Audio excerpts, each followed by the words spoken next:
अच्छा तो बेटा पेपर 3 में दो सेक्शंस हैं, एक है quantitative analysis and the second one is qualitative analysis. One is quantitative analysis जो कि बेस्ड है मेजरमेंट्स पे, यानी इसमें हमने कैलकुलेशंस करनी होती हैं, percentage purity, percentage impurity, errors, molar concentrations, इस तरह की चीज़ें हमने कैलकुलेट करके अपना रिजल्ट जो है वो फाइंड आउट करना है।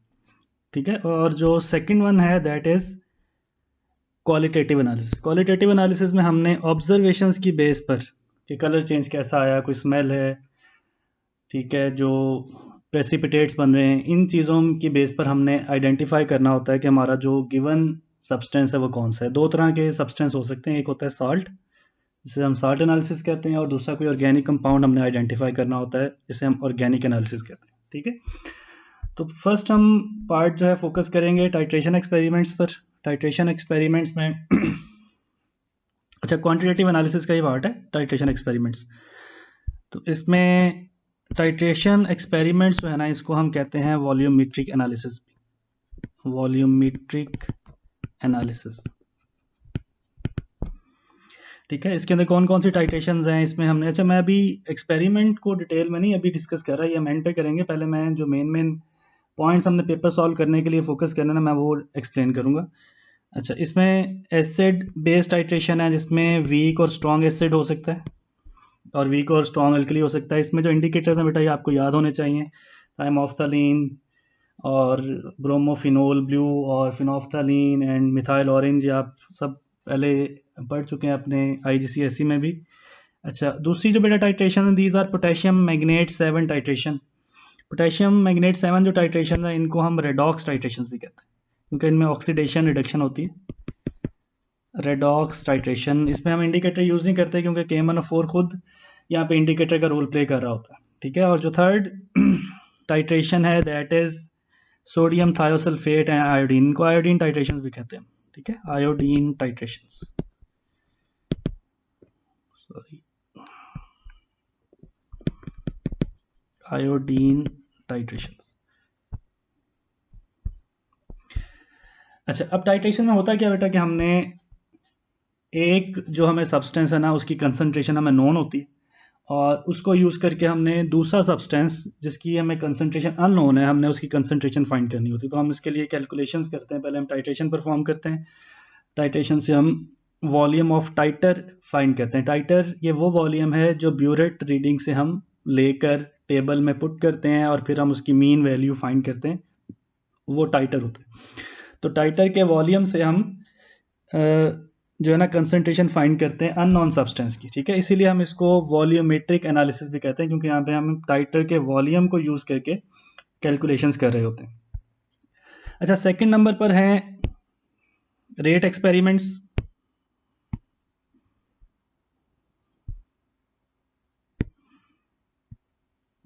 इसमें हमने रेट ऑफ रिएक्शन फाइंड करना होता है, यानी हम ये देखते हैं कि कितने टाइम में वो रिएक्शन कंप्लीट हुआ है, या हम टाइम को रिलेट कर रहे होते हैं कंसंट्रेशन से। हमें इसमें ग्राफ भी बनाना पड़ता है और उसमें हम ये देखते हैं कितने टाइम में कितनी कंसंट्रेशन जो है वो रिएक्टेंट की कम हुई है, हम उसको ग्राफ की फॉर्म में प्लॉट करते हैं। ग्रेविमेट्रिक एनालिसिस ये होता है कि इसमें हम मैस मेजरमेंट्स करते हैं, मैस।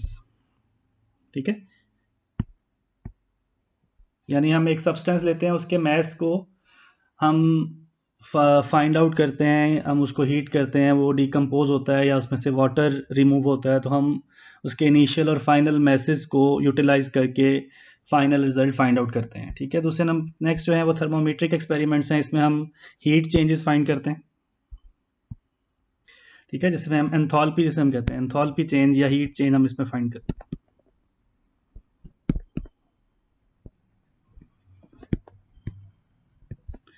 अच्छा, उसके बाद गैस वॉल्यूम एक्सपेरिमेंट्स हैं, ये काफ़ी रेयर होते हैं। नॉर्मली 3 क्वेश्चंस होते हैं पेपर में, 2 to 3 वैसे है रिक्वायर्ड है सिलेबस के अकॉर्डिंग, लेकिन मोस्टली 3 क्वेश्चंस देखे गए हैं।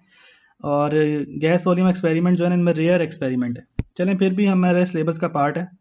तो गैस वॉल्यूम एक्सपेरिमेंट्स में हमने गैस को कोई गैस प्रिपेयर करते हैं किसी रिएक्शन से और उसका हम वॉल्यूम मेजर करते हैं, जिसमें हम जब उस सिरिंज के ज़रिए गैस का वॉल्यूम मेजर करते हैं या फिर हम एक वाटर टब में गैस को कलेक्ट करने का अपरेटस सेट करते हैं। ठीक है, तो these are all about calculations. ठीक है, ये क्वांटिटेटिव एनालिसिस है, इनमें सारी हमने कैलकुलेशंस और मेजरमेंट्स के जरिए अपना आंसर जो है फाइंड आउट करना होता है। जो क्वालिटेटिव एनालिसिस है, जो इस पेपर का सेकंड पार्ट है, इसमें हमने कोई कैलकुलेशंस नहीं करनी, इसमें हमने सिर्फ ऑब्जर्वेशन देखनी। यानी आपने अपना जो आपको कंपाउंड गिवन है, वो कोई सॉल्ट है या वो कोई ऑर्गेनिक कंपाउंड है, उसको आपने फाइंड करना है कि वो कौन सा है या उसमें कौन से कैटाइंस या एनाइंस प्रेजेंट है। अच्छा, इसमें दो तरह की जो है ना वो पॉसिबिलिटीज हैं। आपको जो कंपाउंड गिवन होगा that may be a salt, ठीक है, उसको हम सॉल्ट एनालिसिस कहते हैं। ठीक है, उस सॉल्ट में हमने क्या चेक करना है कि उसमें कैटाइन कौन सा है और उसमें एनाइन कौन सा, ये हमने फाइंड आउट करना होता है। और ये हम कैसे फाइंड करते हैं, इसके लिए आपको क्वालिटेटिव एनालिसिस के नोट्स गिवन होते हैं पेपर में, और वहाँ पे बताया हुआ टेबल में कि आपने कौन सा टेस्ट परफॉर्म करना है, और आपने उस टेस्ट के परफॉर्मेंस के बाद उसकी जो ऑब्जर्वेशन है वो नोट करनी है, और फिर उन ऑब्जर्वेशंस को कंपेयर करना है क्वालिटेटिव एनालिसिस के नोट से, और फिर कंपेयर करने के बाद आप अपने एग्जैक्ट आंसर तक पहुंचेंगे। ठीक है, अगर आपका आंसर नहीं आ रहा, कोई मतलब आपका कोई ऑब्जर्वेशन नहीं आ रही, तो आपने उसको फोर्स नहीं करना कि ये माइल्ड सा है या नहीं। जो रिजल्ट नहीं आ रहा वहाँ पे आपने लिख देना है बस नो चेंज, या जो भी वहाँ पे उन्होंने मेंशन किया है क्वेश्चन में कि आपने क्या लिखना है, नॉट एप्लीकेबल लिखा है या नो चेंज लिखा है, तो आपने वो राइट कर देना है। हम फोर्स नहीं करेंगे कि यहाँ रिजल्ट आना ही चाहिए, क्योंकि कुछ साइंस ऐसे भी होंगे जो आपके क्वालिटेटिव एनालिसिस नोट्स में मेंशन नहीं है, लाइक सोडियम आयन या पोटेशियम आयन, वो मेंशन नहीं है। ठीक है, दूसरी बेटा ऑर्गेनिक एनालिसिस है। अच्छा, ऑर्गेनिक एनालिसिस में जो आपको एक एक्स्ट्रा एफर्ट करनी पड़ेगी वो ये है कि इसमें आपको कोई नोट्स अवेलेबल नहीं है। इसमें आपको कोई ऑर्गेनिक कंपाउंड या mixture of organic compound given होंगे और आपने वो आइडेंटिफाई करने हैं कौन से हैं, लेकिन उसके लिए आपको अपने P2 को, ऑर्गेनिक पोर्शन को अच्छी तरह याद रखना है, क्योंकि उसमें आपको कोई भी नोट्स गिवन नहीं है। लाइक अल्कोहल है तो उसको आइडेंटिफाई करने के कौन से टेस्ट हैं, ठीक है, और कार्बोक्सिलिक एसिड्स के लिए, एल्डिहाइड्स के लिए, कीटोन्स के लिए जो टेस्ट हैं 2,4-DNPH test, Fehling test etcetera, वो जो टेस्ट हैं वो आपको याद रखने हैं, और उसको कैसे परफॉर्म करना है वो तो आपको बताया होगा क्वेश्चन में, बट उसके रिजल्ट्स के जरिए आपने कैसे आइडेंटिफाई करना है कंपाउंड, ये आपने खुद से याद रखना है इस चीज़ को। ठीक है, अच्छा अब आते हैं सिग्निफिकेंट फिगर्स की तरफ। अच्छा, सिग्निफिकेंट फिगर्स में नॉर्मली जो है ना ये दो तीन चीज़ों पर डिपेंड कर रही होती है सिग्निफिकेंट फिगर्स की, आपने कितनी यूज़ करनी है। एक तो आपने देखना है कि आपके जो पेपर है ना, क्वेश्चन पेपर है, उसमें जो डाटा है उसमें कितने सिग्निफिकेंट फिगर्स हैं। यानी आपको जो कंसंट्रेशन गिवन है, कोई मैथ गिवन है, मोल्स गिवन है, ठीक है, वॉल्यूम गिवन है, वो कितने सिग्निफिकेंट फिगर्स में, तो आपने उसी को सामने रखते हुए अपना आंसर भी उतने सिग्निफिकेंट फिगर में राइट करना है। अगर दो तीन सिग्निफिकेंट फिगर्स में आपको डाटा गिवन है तो उनमें जो कम वाली वैल्यू आप यूज़ करेंगे, यानी 3 और 4 है ना, तो आपने 3 सिग्निफिकेंट फिगर्स को यूज़ करना है। ज़्यादातर प्रेफर होता है 3 सिग्निफिकेंट फिगर्स। ठीक है, अच्छा अब देखें, ये एक मैं एग्जांपल दे रहा हूँ। अगर आपका जो टाइटर वॉल्यूम, यानी जो ब्यूरेट रीडिंग से आपने जो टाइटर वॉल्यूम लिया है वो है 23.45 सेंटीमीटर क्यूब। ठीक है, अब इसमें 4 सिग्निफिकेंट फिगर्स हैं, देयर आर 4 सिग्निफिकेंट फिगर्स। ठीक है, अच्छा नेक्स्ट इज, लेकिन आपको जो डाटा गिवन है, आपने ये टाइटर वॉल्यूम फाइंड किया या आपको गिवन है, उसके अलावा भी आपको जो कंसंट्रेशंस गिवन है ना रिएक्टेंट्स की या प्रोडक्ट्स की, उसमें लेट्स सपोज कि कोई एक रिएक्टेंट ऐसा है जिसमें 3 सिग्निफिकेंट फिगर्स गिवन है। अब आपके पास दो स्टैंडर्ड्स हो, 4 सिग्निफिकेंट फिगर्स भी हैं और 3 भी हैं, तो अब आपके पास दोनों ऑप्शंस हैं। आप चाहे अपने आंसर को 3 सिग्निफिकेंट फिगर्स में लिखें या 4 में लिखें, बट रिकमेंडेड ये है, ज़्यादा बेहतर ये है कि आप 3 सिग्निफिकेंट फिगर्स को यूज़ करें। ठीक है, देखिए ये एक रिएक्टेंट है, इसकी कंसंट्रेशन हमें 3 सिग्निफिकेंट फिगर्स में गिवन है। ठीक है, अब आपका जो आंसर आया है फॉर एग्जांपल, वो अब आप 3 सिग्निफिकेंट फिगर्स में भी राइट कर सकते हैं और 4 सिग्निफिकेंट फिगर्स में भी राइट कर सकते हैं, इन 3 और इन 4 सिग्निफिकेंट फिगर्स। लाइक आपका आंसर जो है दैट कैन बी 0.1305 मोल पर डीएम क्यूब, और इट कैन बी 0.131। ये 4 सिग्निफिकेंट फिगर्स में और ये 3 सिग्निफिकेंट फिगर्स में, दोनों ही एक्सेप्टेबल है। ठीक है, तो this is about significant figures. Next part is decimal places कितने होने चाहिए। अच्छा, डेसिमल प्लेसेस के लिए बेटा मैं ये कहूँगा कि आपको दो तीन चीज़ें फोकस करनी है। आपके क्वेश्चन में कितने डेसिमल प्लेसेस गिवन है, ठीक है, या फिर अपरेटस के अकॉर्डिंग हम ये फाइंड करते हैं। जैसे ब्यूरेट है ना, ये इसकी रीडिंग हम टू डेसिमल प्लेसेस में लेते हैं। वो इसलिए क्योंकि ब्यूरेट की जो लीस्ट काउंट है, यानी जो स्मॉलेस्ट डिवीजन है, लीस्ट काउंट को हम कहते हैं it is the smallest division burette पर है वो 0.1 सेंटीमीटर क्यूब की है। ठीक है, तो जब हम रीडिंग लेंगे हमारी रीडिंग जो है वो 0.1 डिवाइडेड बाय 2 यानी इस रेंज में होगी।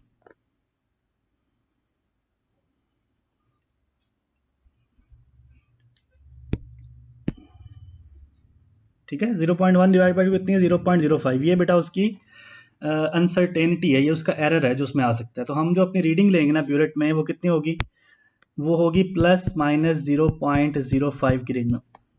अब इसमें आप देखें कितने डेसिमल प्लेसेस हैं, देयर आर 2 डेसिमल प्लेसेस। ठीक है, इसके अंदर 2 डेसिमल प्लेस हैं, तो आपने ब्यूरेट की जो भी रीडिंग लेनी है वो 2 डेसिमल प्लेस में लेनी है। जैसे आपकी रीडिंग जो है वो हो सकती है 24.45 या 24.40, 2 डेसिमल प्लेस हो, यानी आप इसको 24.4 नहीं लिखेंगे, ये गलत है। 2 डेसिमल प्लेस नहीं बनेंगे, 1 डेसिमल प्लेस बनेगा। तो आपने 2 डेसिमल प्लेस में लेनी। और दूसरा ये कि ब्यूरेट में जो रीडिंग है ना वो या तो 0.05 होती है। ठीक है, फॉर एग्जांपल ये 4 के बाद या तो 5 हो सकता है या 4 के बाद 0 हो सकता है। ये 4.1 4.2 4.3 नहीं हो सकता, क्योंकि इसका जो लीस्ट का जो एरर है ना अनसर्टेनिटी वो 0.05 है। तो इस चीज़ को आपने सामने रखते हुए डेसिमल प्लेसेस लेने हैं। उसके अलावा जो बैलेंस है, बैलेंस में बेटा वो डिपेंड करता है आपको उस टाइम जो वेइंग बैलेंस अवेलेबल है वो कितने डेसिमल प्लेसेस में आपको आंसर दे रहा है। 2 में भी दे सकता है, 3 में भी दे सकता है, तो आपने उसके अकॉर्डिंग अपना आंसर लिखना है। ठीक है, उसके अलावा जो थर्मामीटर है, थर्मामीटर का आंसर बेटा 1 डेसिमल प्लेस में होता है। अच्छा, ये देखें ये ब्यूरेट है ना, तो ब्यूरेट में आपके पास जो सबसे जो स्मॉलेस्ट डिवीजन है वो देखें, एक मिनट, ये पिक्चर ठीक नहीं है, मैं एक और शेयर कर लेता हूँ। अच्छा, यहाँ पे एक और इमेज है, ये थर्मामीटर देखें। थर्मामीटर में जो मिनिमम वैल्यू है, जो स्मॉलेस्ट डिवीजन है ना वो कितनी है, वो है 1 0 1, फिर ये 2, फिर ये 3, फिर ये 4, ये 5, ये 6। ठीक है, तो इस तरह से अब आपके पास जो स्मॉलेस्ट डिवीजन है थर्मामीटर में वो कितनी होगी, थर्मामीटर में स्मॉलेस्ट डिवीजन है 1 डिग्री सेल्सियस। ठीक है, तो इसमें जो अनसर्टेनिटी है वो कितनी होगी, इसमें अनसर्टेनिटी होगी 1 डिवाइडेड बाय 2 जो होगी 0.5। तो ये एक डेसिमल प्लेस है। तो थर्मामीटर की जो आप रीडिंग लेंगे वो 1 डेसिमल प्लेस में होगी। ठीक है, फॉर एग्जांपल आपका जो टेम्परेचर है वो हो सकता है 8.5 डिग्री सेल्सियस। ठीक है, या 4.0 डिग्री सेल्सियस। अगर बिल्कुल एक्यूरेट भी है तो आप उसने आपने पॉइंट लगा के वहाँ साथ 0 यूज़ करना है, क्योंकि एक डेसिमल प्लेस होना चाहिए थर्मामीटर की रीडिंग। पिपेट में बेटा जो अनसर्टेनिटी है ना वो होती है मैक्सिमम प्लस माइनस 0.06। ठीक है, तो दिस इज़ अबाउट कि आपने डेसिमल प्लेसेस कितने यूज़ करने हैं। उसके बाद नेक्स्ट पार्ट पर चलते हैं हम, कि आपने जब रीडिंग लेनी है तो उसमें आपका जो आई लेवल है वो क्या होना चाहिए। ठीक है, तो आई लेवल ये होना चाहिए कि आपकी अगर रीडिंग जो है ना, अच्छा अब रीडिंग कैसे लेनी है आपने, फॉर एग्जांपल इस ब्यूरेट में कोई लिक्विड फील्ड है। ठीक है, ये एक लिक्विड फील्ड है। अब जो ऊपर वाली सरफेस है ना इसको हम कहते हैं अपर मेनिस्कस, और जो लोअर है इसको कहते हैं लोअर मेनिस्कस। तो आपने जो रीडिंग लेनी है ना वो लोअर मेनिस्कस की लेनी है, ये करेक्ट रीडिंग है। और आपका आई लेवल यहाँ होना चाहिए, बिल्कुल लोअर मेनिस्कस के लेवल पर आपने रीडिंग मेजर करनी है। अगर आप उसको ऊपर की तरफ से देखेंगे या नीचे की तरफ से देखेंगे ना तो आपकी रीडिंग में कुछ पॉइंट्स की वेरिएशन आ जाएगी, एरर आ जाएगा। इसलिए बिल्कुल जहाँ पर वो लोअर मेनिस्कस है ना उसी लेवल पर आपने अपनी आइज को रख के वहाँ से आपने रीडिंग नोट करनी है। ठीक है, अच्छा उसके अलावा जो अपरेटस हैं जैसे पिपेट या ब्यूरेट वगैरह, उसमें जो एयर बबल्स हैं उनको रिमूव कर लेना है। एयर बबल्स अगर ट्रैप होंगे तो वो आपकी मेजरमेंट्स में एरर कॉज करेंगे।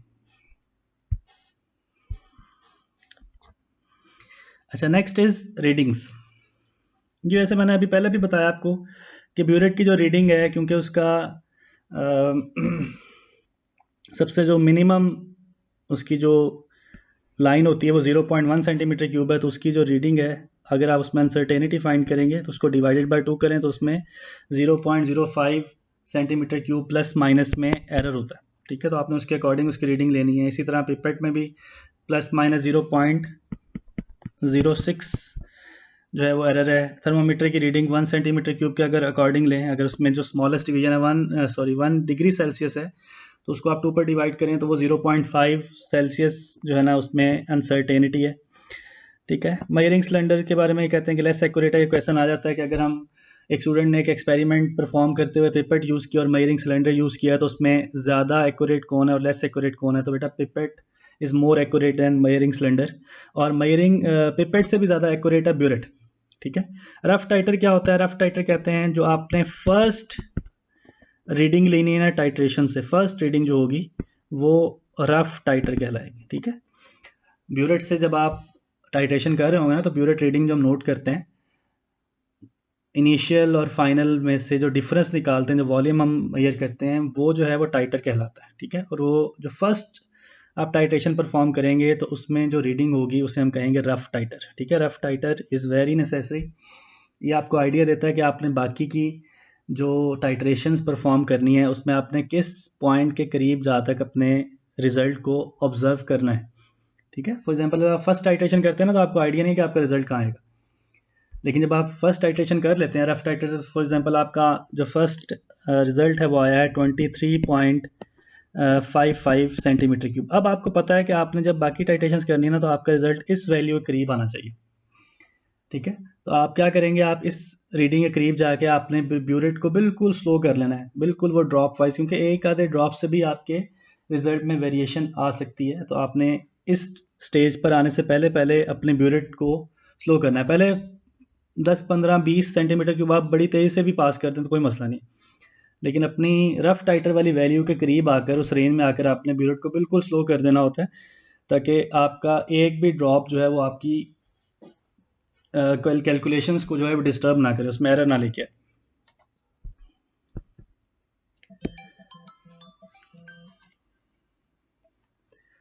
अच्छा बेटा, नेक्स्ट इज कंकॉर्डेंट रीडिंग्स। कंकॉर्डेंट रीडिंग्स क्या किन्हें कहते हैं? तो बेटा हमने एक्सपेरिमेंट जब करना ना टाइट्रेशन का, तो उसमें हमने तब तक टाइट्रेशंस परफॉर्म करते रहना होता है जब तक हम दो कंकॉर्डेंट रीडिंग्स फाइंड ना कर लें। What is meant by concordant readings? ऐसी दो रीडिंग्स इनमें जो डिफरेंस है, वॉल्यूम का जो डिफरेंस है वो 0.1 सेंटीमीटर क्यूब के इक्वल हो या उससे कम हो। ठीक है। फॉर एग्जांपल 18.70 और 18.80, ये कंकॉर्डेंट में कितना डिफरेंस है बेटा? इनमें डिफरेंस है 0.01 का, 0.1 का, sorry.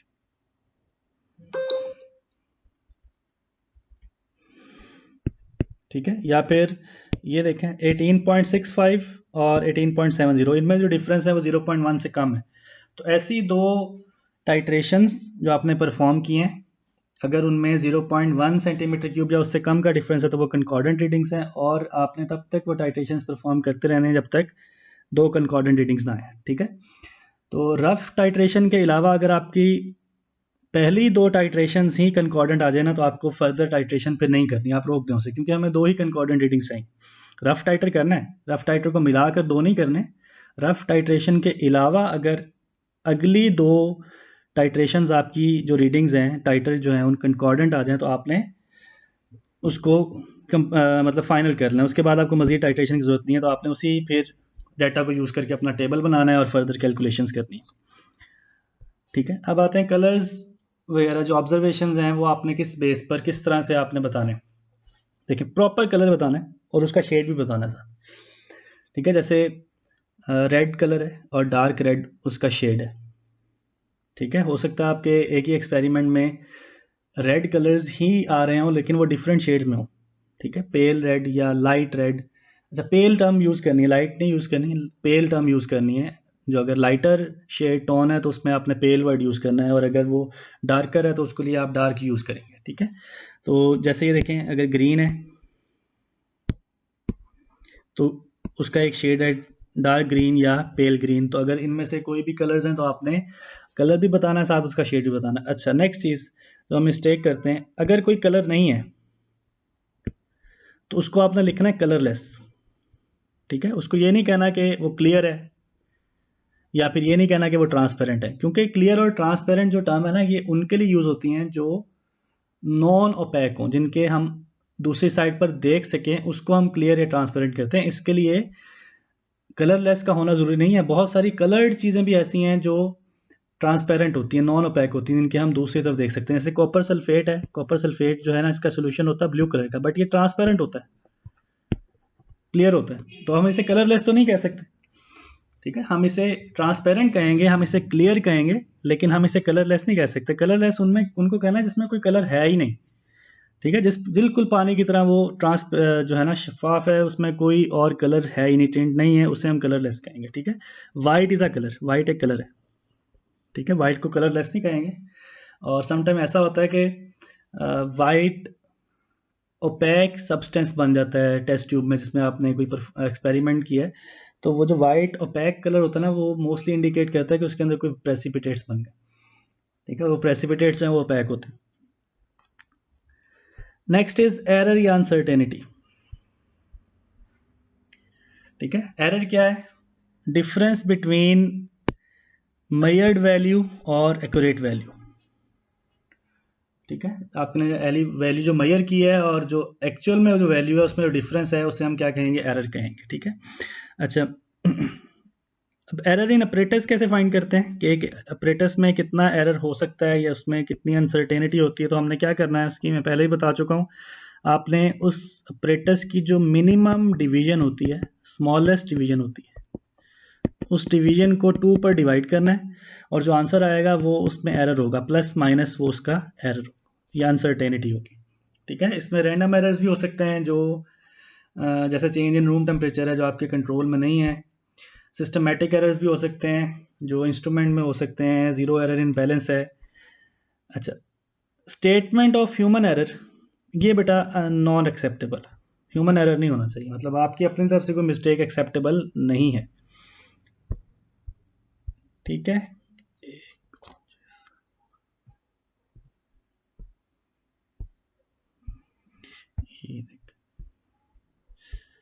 What is random error? ये देखें यहाँ पे रैंडम एरर के बारे में बताया, usually result from the experimenter's inability to take consistent measurements disappearing cross experiment. It is often due to a problem which persists throughout the entire experiment. Random fluctuations in room temperature. ठीक है, अभी आपके control में तो नहीं है room temperature. Systematic error usually cause by measuring incorrectly calibrated operators, मतलब आप एक ऐसा ऑपरेटर्स यूज कर रहे हैं जो प्रॉपरली कैलिब्रेटेड नहीं है, तो उसमें जो एरर आएगा वो सिस्टमैटिक एरर है। ठीक है, thermometers that read consistently 1 degree Celsius above the actual temperature, एक ऐसा थर्मामीटर जो कंसिस्टेंटली अपने जो वैल्यू है उससे 1 डिग्री सेल्सियस ज़्यादा ही मेजर कर रहा है। ठीक है, तो ये दो तरह के एरर्स हैं, रैंडम एरर और सिस्टमैटिक, और इनको एंड पर बेटा डिस्कस करना ज़रूरी है, इनको एंड पर जो है सॉर्ट आउट करना ज़रूरी होता है। तो दिस इज़ अबाउट एरर्स, और फिर हम आते हैं एरर की कैलकुलेशंस पर, यानी परसेंटेज एरर। तो एरर कैसे, हम परसेंटेज एरर कैसे फाइंड करेंगे? मार्जिन ऑफ एरर कि कितना एरर है, और उसको डिवाइड करेंगे आपने टोटल मेजरमेंट कितनी की है, और फिर उसको मल्टीप्लाई कर देंगे 100 से। ठीक है, या फिर इस तरह हम कहते हैं परसेंटेज एरर कैसे फाइंड करते हैं, जो आपने अनसर्टेनिटी है, जो आपका एरर है, आपने उसको मल्टीप्लाई करना है किससे? Number of times reading taken, कि आपने कितनी बार रीडिंग ली है। ठीक है, फॉर एग्जांपल एक ब्यूरेट में हम 2 बार रीडिंग लेते हैं, एक बार इनिशियल वॉल्यूम और एक बार फाइनल वॉल्यूम। फॉर एग्जांपल एक ब्यूरेट किया आपने, अंदर एरर फाइंड करना है, तो आपने ब्यूरेट का एरर कैसे फाइंड करेंगे? परसेंटेज एरर उसमें कैसे फाइंड करना है?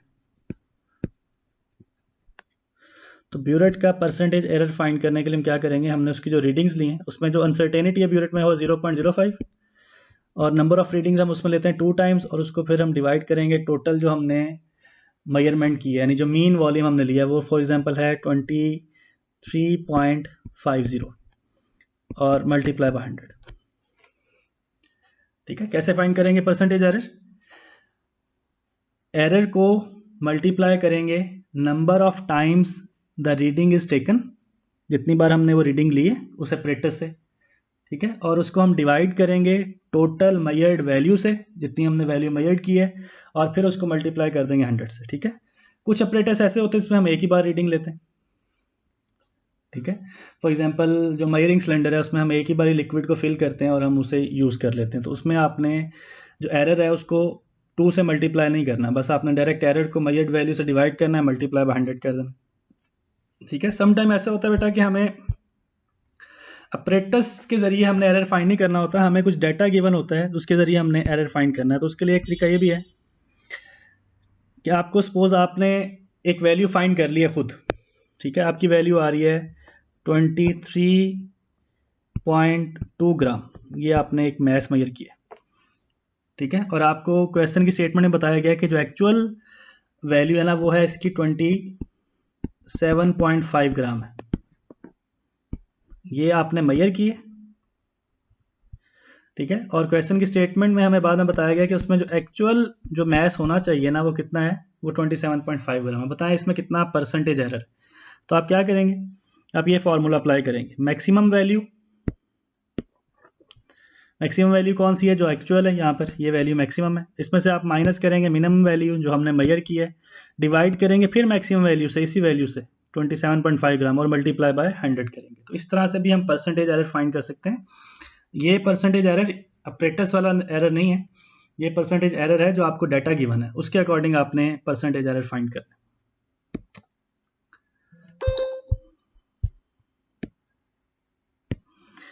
अच्छा, एक होता है परसेंटेज डिफरेंस।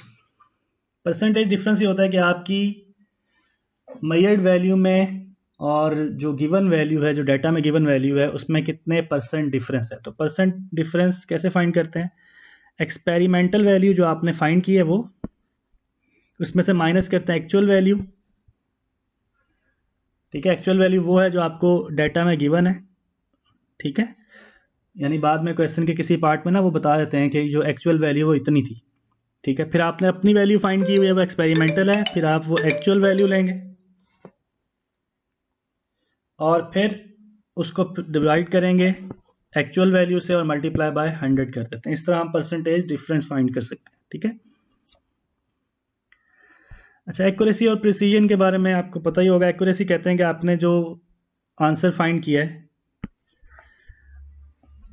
और जो एक्चुअल आंसर है अगर वो बिल्कुल सेम है, ऑलमोस्ट करीब करीब है बिल्कुल, तो वो एक्यूरेट है, ठीक है। फॉर एग्जांपल आपका जो आंसर है ना बेटा वो है 0.053 और जो एक्चुअल आंसर है वो भी है 0.054, तो बिल्कुल ये क्लोज रेंज में, तो इसको आप कहेंगे ये एक्यूरेट है, ठीक है। प्रिसाइज कहते हैं कि आपने एक एक्सपेरिमेंट को एक से ज़्यादा बारी परफॉर्म किया और हर बारी आपका जो रिजल्ट है ना वो उसी रेंज में आ रहा है, सेम रेंज में, ठीक है। फॉर एग्जांपल एक बारी आपने एक्सपेरिमेंट परफॉर्म किया तो आपका आंसर आया 0.053, एक बारी आपका आंसर आया 0.052, एक बारी आपका आंसर आया 0.054, तो देखेंगे एक ही रेंज में आ रहे हैं। तो अगर आपके रिपीटेड रिजल्ट्स एक ही रेंज में आ रहे होंगे तो उसे हम कहते हैं प्रिसाइज, ठीक है। तो अब सम टाइम ऐसा होता है कि आपका जो परफॉर्मेंस है, आपकी जो कैलकुलेशंस हैं वो बिल्कुल एक्यूरेट होती है, यानी टू दी पॉइंट जब होनी चाहिए वही होंगी, लेकिन सम टाइम ऐसे होते हैं कि आपके अपरेटस में कोई थोड़ा बहुत एरर होता है, ठीक है, उस एरर की वजह से आप, हालांकि वो प्रैक्टिकल बिल्कुल ठीक परफॉर्म कर रहे हैं लेकिन आपका आंसर एक्यूरेट तो नहीं आ रहा होता, लेकिन आपकी रिपीटेड जो मेजरमेंट्स हैं, वैल्यूज़ हैं, वो एक ही क्लोज रेंज में आ रही होती है, तो उस केस में आपका आंसर प्रिसाइज तो है, यानी ये सारी रीडिंग्स एक ही रेंज में आ रही हैं, लेकिन आपका आंसर उस केस में एक्यूरेट नहीं है, ठीक है। अच्छा, उसके बाद बेटा नेक्स्ट है कि आपने जितना भी आपके क्वेश्चन का कैलकुलेशंस हैं, ऑब्जर्वेशंस, वैल्यूज़ हैं, वो आपने अगर टेबल बनाना है तो उसमें एक ही टेबल में कॉलम्स बना के आपने वो सारा डाटा पुट करना है सिंगल टेबल के अंदर, ठीक है, सेपरेट टेबल नहीं बनाने, ठीक है। अगर आपको सेपरेट टेबल्स का कहा गया वहाँ पर तो आपने जाहिर बात है बनाना है, लेकिन वैसे आपने अगर टेबल बनाना है तो आपने एक पूरे क्वेश्चन की इंफॉर्मेशन को एक ही जगह पर एक टेबल में इकट्ठा करना है, ठीक है। उसमें प्रॉपर आपने कॉलम की हेडिंग्स बनानी है, ठीक है, कॉलम की हेडिंग्स बनाएं, उसमें प्रॉपर क्वांटिटीज पुट करें, उनके यूनिट्स पुट करें, ये सारी चीज़ें आपने एक ही कॉलम के अंदर करनी है, ठीक है। हेडिंग्स और यूनिट्स जैसे मैंने पहले बता दिया कि आपने जो भी टेबल्स वगैरह बनाने हैं उसमें आपने प्रॉपर हेडिंग्स देनी है। वॉल्यूम है तो आपने बताना है कि वो कौन सा वॉल्यूम है, इनिशियल है, फाइनल है, ठीक है। उसके साथ आपने प्रॉपर यूनिट्स लिखने हैं, वॉल्यूम के लिए सेंटीमीटर क्यूब है, मैस के लिए ग्राम है, ठीक है, टाइम के लिए सेकंड। अच्छा, कुछ एक्सपेरिमेंट्स बेटा ऐसे होते हैं जिसमें हमने हीट चेंज को मेजर करना होता है, हीट चेंज को, तो उसके लिए हम जो फार्मूला अप्लाई करते हैं वो ये है, Q is equal to M into C into delta T.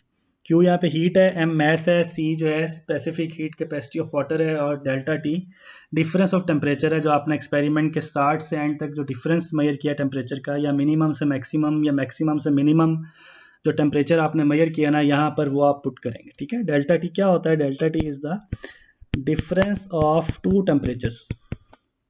ठीक है, तो आपने वो पुट करना है। Specific heat capacity of water की वैल्यू जो है ना वो एक कांस्टेंट वैल्यू है, 4.18 इंटू 4.18 जॉल पर ग्राम पर डिग्री सेल्सियस या पर केल्विन भी हो सकता है। अच्छा, अब आपने हीट तो फाइंड कर ली, अब आपको क्वेश्चन में ये कहा गया है कि अब एंथैल्पी फाइंड करें। हम एंथैल्पी कैसे फाइंड करेंगे? एंथैल्पी बेटा होती है फॉर 1 मोल। आपने जो हीट फाइंड की है वो किसी भी मोल्स के लिए हो सकती है। ठीक है, वो 2 मोल्स के लिए हो सकती है, वो 10 मोल्स के लिए हो सकती है, वो 0.5 मोल्स के लिए हो सकती है, लेकिन जब हमने उसको एंथैल्पी में कन्वर्ट करना है तो remember this, enthalpy is always पर 1 मोल। तो आपने उस हीट को 1 मोल में कैसे कन्वर्ट करना है? तो आपने क्या करना है, आपने जो हीट की वैल्यू है उसको, और वो हीट की वैल्यू जितने मोल्स के लिए है, फॉर एग्जांपल वो हीट की वैल्यू आपने फाइंड की है ना वो 2 मोल्स के लिए, तो आपने उस हीट की वैल्यू को जितने मोल्स थे उन पर डिवाइड कर देना। तो अब आपके पास जो आंसर आएगा that will be enthalpy, that is the heat change for 1 मोल। ठीक है, फॉर एग्जांपल मैंने बेटा हीट फाइंड की है और मेरे पास वो आ रही है 1500, ठीक है, जाउल आ रही है। अब ये जो है ना 1500 joule, that is for 10 moles. ठीक है, और मुझे अब फाइंड करनी है एंथैल्पी चेंज फाइंड करना है। एंथैल्पी कितनी होगी? तो उसके लिए क्या करेंगे, हम जो हीट है उसको मैं डिवाइड करूंगा नंबर ऑफ मोल्स पर, जितने मोल्स के लिए ये हीट बताई गई है, ये कैलकुलेट की गई। तो एंथैल्पी बेटा 1500 और जो नंबर ऑफ मोल्स हैं दे आर 10, तो मेरे पास जो एंथैल्पी चेंज आएगा दैट इज 150 जॉल। ठीक है, तो इस तरह हम एंथैल्पी को मेजर करते हैं हीट के जरिए से। ठीक है, एंथैल्पी वाला जो एक्सपेरिमेंट है वो आपको पता ही है, अपरेटस। वैसे परफॉर्मेंस जो है बेटा वो बताने की ज़रूरत तो नहीं है, लेकिन वो बताई होती सारी। वो उसमें क्या करते हैं कि हम एक बीकर लेते हैं, एक ग्लास कंटेनर लेते हैं, बीकर लेते हैं, उसके अंदर एक और स्टायरोफोम का कप रख देते हैं।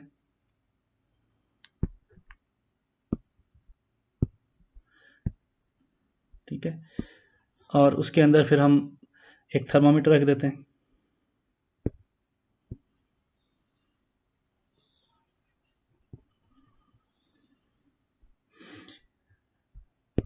फिर हम उसके अंदर वो रिएक्टेंट्स ऐड कर देते हैं जिसको हमने रिएक्ट करके उनकी हीट चेंज, पहले हम एक रिएक्टेंट ऐड करेंगे। फॉर एग्जांपल हमने सपोज न्यूट्रलाइजेशन की एंथैल्पी फाइंड करनी है, तो क्या करेंगे, पहले हम एक रिएक्टेंट ऐड कर देंगे जो भी हमें कहा जाएगा। फॉर एग्जांपल पहले एसिड ऐड कर दें या बेस ऐड कर दें, फिर हम उसका टेम्परेचर नोट कर लेंगे, वो टेम्परेचर होगा T1। फिर हम उसमें दूसरा रिएक्टेंट ऐड करेंगे, दूसरा रिएक्टेंट जब ऐड करेंगे तो वो रिएक्ट करेंगे, उससे टेम्परेचर चेंज आएगा। और फिर हम एक रेगुलर इंटरवल डिसाइड कर लेंगे 20-30 सेकंड्स का या 10 सेकंड्स का। हमने हर रेगुलर इंटरवल पे टेम्परेचर नोट करना है और तब तक टेम्परेचर नोट करते रहना जब तक उनमें चेंज आए। ठीक है, और जब आप देखेंगे अब चेंज नहीं आ रहा या एक मैक्सिमम पॉइंट पर जाने के बाद वो चेंज अब रिवर्स होने लग गया है, तो आपने जो वो मैक्सिमम वैल्यू होगी, मैक्सिमम वैल्यू जो आपने मेजर की होगी मैक्सिमम, उसको आप क्या कहेंगे, T2। फिर हम इन दोनों का डिफरेंस ले लेंगे, delta T is equal to T2 minus T1, और फिर इस डेल्टा टी को हम यहाँ पर इस जगह पे पुट कर देंगे।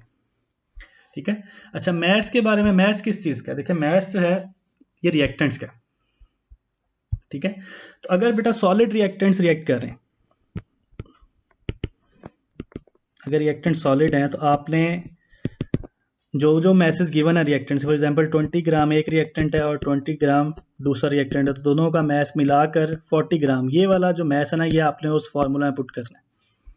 ठीक है, लेकिन समटाइम ऐसा होता है कि हमें, समटाइम मोस्टली ऐसा होता है कि हम जो रिएक्शन है वो सॉलिड फॉर्म की बजाय उनके सोल्यूशन की फॉर्म में रिएक्ट करते हैं। अब सोल्यूशन में देखें मेन रिएक्टेंट के अलावा वाटर भी आ जाता है, तो क्या हम वाटर का मैस भी काउंट करेंगे? यस, हम वाटर का मैस भी काउंट। फॉर एग्जांपल जो मेन रिएक्टेंट है वो 20 ग्राम है, लेकिन उसका सोल्यूशन बनाने के लिए उसमें 40 ग्राम वाटर डाला गया। ठीक है, एक रिएक्टेंट है ये, और दूसरा रिएक्टेंट जो है वो भी 20 ग्राम है और उसका सोल्यूशन बनाने के लिए उसमें 50 ग्राम वाटर ऐड किया गया। ठीक है। अब ये 20 + 40 ये हो गया 60 ग्राम, और 20 + 50 ये हो गया 70 ग्राम। तो अब हमने मैस कौन सा लेना है, अब हम ये मैसेज काउंट करेंगे, ये वाले। ठीक है, बेशक इसमें रिएक्टेंट्स के मैसेज 20 ग्राम ही है, लेकिन अब हम उनको सॉलिड फॉर्म में यूज़ नहीं कर रहे, ड्राई फॉर्म में यूज़ नहीं कर रहे, अब हम उसको यूज़ कर रहे हैं सोल्यूशन फॉर्म में। तो सोल्यूशन में वाटर भी अब हमारे सिस्टम का पार्ट है। ठीक है, तो अब आपने वाटर को भी साथ ऐड करना है। 20 + 40 60, 20 + 50 70, यानी 60 और 70 कितना होगा। अब आपका जो मैस है दैट विल बी 130 ग्राम। ये वाला मैस अब आप पुट करेंगे जब आप उनके सॉल्यूशंस की फॉर्म में रिएक्शन करवा रहे हैं। ठीक है, एसिड और बेस के रिएक्शन मोस्टली सॉल्यूशन में होते हैं। ठीक है, तो एसिड और बेस के सॉल्यूशंस को अगर सेंटीमीटर क्यूब में गिवन हो तो वो सेंटीमीटर क्यूब ही उनका मैस कंसीडर होगा। फॉर एग्जांपल एसिड जो है वो 50 सेंटीमीटर क्यूब है, बेस जो है बेटा वो 30 सेंटीमीटर क्यूब है। तो आपने 50 सेंटीमीटर क्यूब को कंसीडर करना है 50 ग्राम, 30 सेंटीमीटर क्यूब को कंसीडर करना है 30 ग्राम। ठीक है, इसी तरह जो साल्ट सॉल्यूशंस हैं, जो एक्वस साल्ट सॉल्यूशंस होते हैं, एक्वस, उनका जो वॉल्यूम है वो भी आपने मैस के इक्वल कंसीडर करना है। फॉर एग्जांपल मैं कहता हूँ मेरे पास 70 सेंटीमीटर क्यूब है KCl का, पोटेशियम क्लोराइड का। ठीक है, एक्वस सॉल्यूशन। ठीक है, तो वॉल्यूम कितना है इसका 70 सेंटीमीटर क्यूब, तो यही 70 सेंटीमीटर क्यूब ही इसका मैस भी कंसीडर किया जाएगा, 70 ग्राम।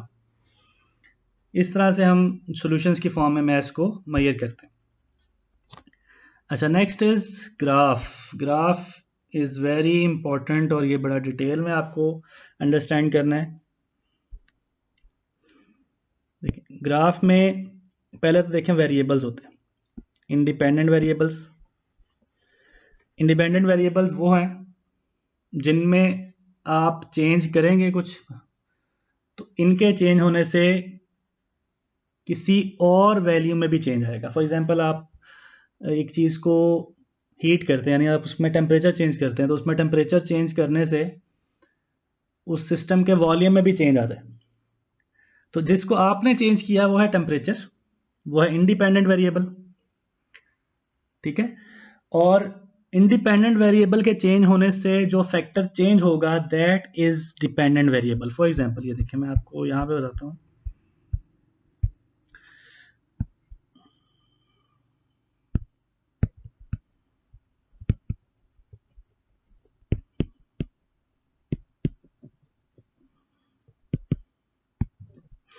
इंडिपेंडेंट वेरिएबल है जिसको आप चेंज करेंगे और इसके चेंज होने से वो चेंज कर देगा किसको, डिपेंडेंट वेरिएबल।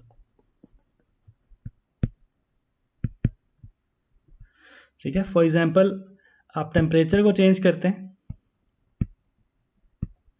तो टेम्परेचर चेंज किसको चेंज कर देता है, वॉल्यूम को। ठीक है, तो जो आपने फैक्ट वेरिएबल चेंज किया वो है टेम्परेचर, दैट इज इंडिपेंडेंट। ठीक है, और टेम्परेचर के चेंज होने से जो वेरिएबल खुद ब खुद चेंज हो गया, उसे हमने चेंज नहीं किया, वो खुद ब खुद चेंज हो गया, ये जो है ये क्या कहलाएगा बेटा, ये डिपेंडेंट वेरिएबल। ठीक है, तो इंडिपेंडेंट वेरिएबल्स हम चेंज करते हैं ड्यूरिंग द एक्सपेरिमेंट, और उसके चेंज होने से हम उसका इफेक्ट देखते हैं किसी और वेरिएबल पर। जो दूसरा वेरिएबल है जिसे हम चेंज नहीं कर रहे बट वो इंडिपेंडेंट वेरिएबल के चेंज होने से खुद ब खुद चेंज हो रहा है, उसे हम क्या कहेंगे, डिपेंडेंट वेरिएबल। ठीक है, तो डिपेंडेंट वेरिएबल। नेक्स्ट बेटा एक टर्म है कंट्रोल वेरिएबल। कंट्रोल वेरिएबल वो है जिनको हमने एक एक्सपेरिमेंट में चेंज होने नहीं देना। ठीक है, फॉर एग्जांपल हम एक एक्सपेरिमेंट में टेम्परेचर का इफेक्ट देख रहे हैं वॉल्यूम पे। ठीक है, लेट्स से हम ये चाहते हैं कि हम टेम्परेचर को चेंज करें और उसका वॉल्यूम पे क्या इफेक्ट है हम ये ऑब्जर्व करें, या कंसंट्रेशन पे क्या इफेक्ट है हम ये ऑब्जर्व करें। तो हमने वहाँ पर क्या करना है कि जो प्रेशर है ना उसको हमने कांस्टेंट रखना है। ठीक है, प्रेशर कांस्टेंट होता नहीं है, प्रेशर को हम कांस्टेंट रखते हैं। प्रेशर चेंज हो सकता है लेकिन हम उस एक्सपेरिमेंट में उस एक वेरिएबल को क्या रखते हैं, कांस्टेंट रखते हैं, एक को या दो को या तीन को, जिसे भी हमने कांस्टेंट रखना हो हम कांस्टेंट रखते हैं। तो वो जो वेरिएबल कांस्टेंट रखे जाते हैं एक एक्सपेरिमेंट के दौरान उनको हम कहते हैं कंट्रोल वेरिएबल्स। ठीक है, अच्छा एक होते हैं बेटा कंटिन्यूस वेरिएबल्स। अच्छा, कंटिन्यूस वेरिएबल्स और कैटेगरिक वेरिएबल जो है ना, ये हमें ग्राफ कौन सा बनाना है, यानी लाइन ग्राफ बनाना है। लाइन ग्राफ कौन सा होता है? ठीक है, लाइन ग्राफ ये होता है कि आपने एक ग्राफ बनाया और उसमें एक स्ट्रेट लाइन बन गई या एक कर्व बन गई, ठीक है, इस तरह से। ये जो ग्राफ्स हैं इनको लाइन ग्राफ्स कहते हैं, ठीक है। और बार ग्राफ्स कौन से होते हैं? बार ग्राफ्स ये होते हैं कि आपने डिफरेंट स्पीशीज़ की जो कंसंट्रेशन है या जो भी उनकी प्रॉपर्टी हम वहाँ पे एक्सपेरिमेंट में डिस्कस कर रहे हैं, उनके बार्स की फॉर्म में उनकी वैल्यूज़ को पुट करना होता है, इस तरह से, ठीक है। ये लाइन ग्राफ है, ये बार ग्राफ है, इसको बार चार्ट भी कहते हैं, ठीक है। दोनों तरह से हम इसको बना सकते हैं, लेकिन कौन सा ग्राफ आपने बनाना है ये किस पर डिपेंड करेगा? ये डिपेंड करेगा इन दो वेरिएबल्स पर, ये वाले कंटिन्यूस वेरिएबल और कैटेगरी वेरिएबल। कंटिन्यूस वेरिएबल्स वो हैं जो एक कंटिन्यूस इफेक्ट करते हैं। फॉर एग्जांपल, आपने एक प्रॉपर्टी का इफेक्ट देखना है किसी दूसरी प्रॉपर्टी पर, ठीक है, और ड्यूरिंग एक्सपेरिमेंट आपने उनमें से कोई भी एक प्रॉपर्टी को रिप्लेस करके किसी दूसरी प्रॉपर्टी को वहाँ नहीं लेके आना। फॉर एग्जांपल, आप एक एक्सपेरिमेंट में टेम्परेचर का इफेक्ट देखना चाहते हैं रेट ऑफ रिएक्शन पे, तो थ्रू आउट दैट एक्सपेरिमेंट आपने सिर्फ दो ही फैक्टर्स को ऑब्जर्व करते रहना है, टेम्परेचर को और रेट ऑफ रिएक्शन को, ठीक है। ऐसा नहीं होगा कि आप एक जगह तक टेम्परेचर को ऑब्जर्व करते रहेंगे, उसके बाद आप टेम्परेचर को चेंज करके वहाँ पे आप प्रेशर वाला फैक्टर अप्लाई करेंगे। नो, बस एक ही फैक्टर है टेम्परेचर, और उसका इफेक्ट आपने एक ही चीज़ पर अब देखना है, वो है रेट ऑफ रिएक्शन। तो अगर आप एक एक फैक्टर्स को ही during the whole experiment apply कर रहे हैं तो that is known as continuous variables. ऐसे कंटिन्यूस वेरिएबल्स के लिए आपने कौन सा ग्राफ बनाना है? कंटिन्यूस वेरिएबल्स के लिए कौन सा ग्राफ बनता है?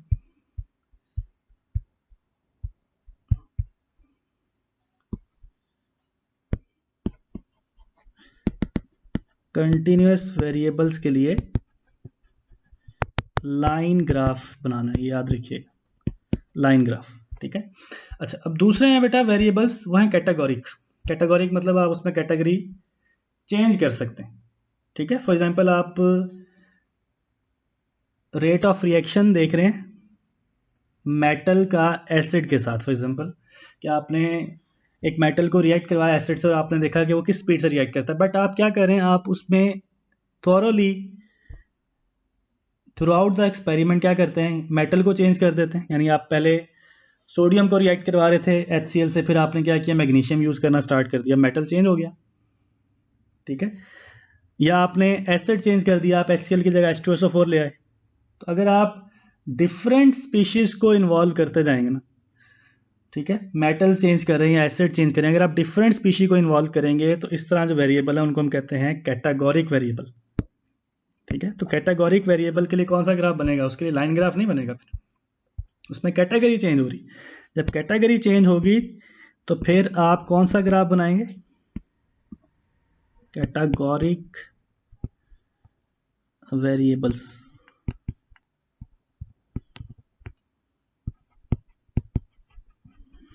इनके लिए बनेगा बार ग्राफ, बार चार्ट बनेगा, ठीक है। एक कैटेगरी के लिए एक बार होगा, दूसरे फॉर एग्जांपल ये वाला जो बार है ये सोडियम के लिए, ये वाला बार जो है मैग्नीशियम के लिए, ये वाला बार जो है ये सीजियम के लिए। इस तरह डिफरेंट कैटेगरीज के लिए आपने डिफरेंट बार्स यूज़ करने हैं, उसके लिए आप लाइन ग्राफ नहीं बना सकते, फिर आपको बार चार्ट ही बनाना पड़ेगा, ठीक है।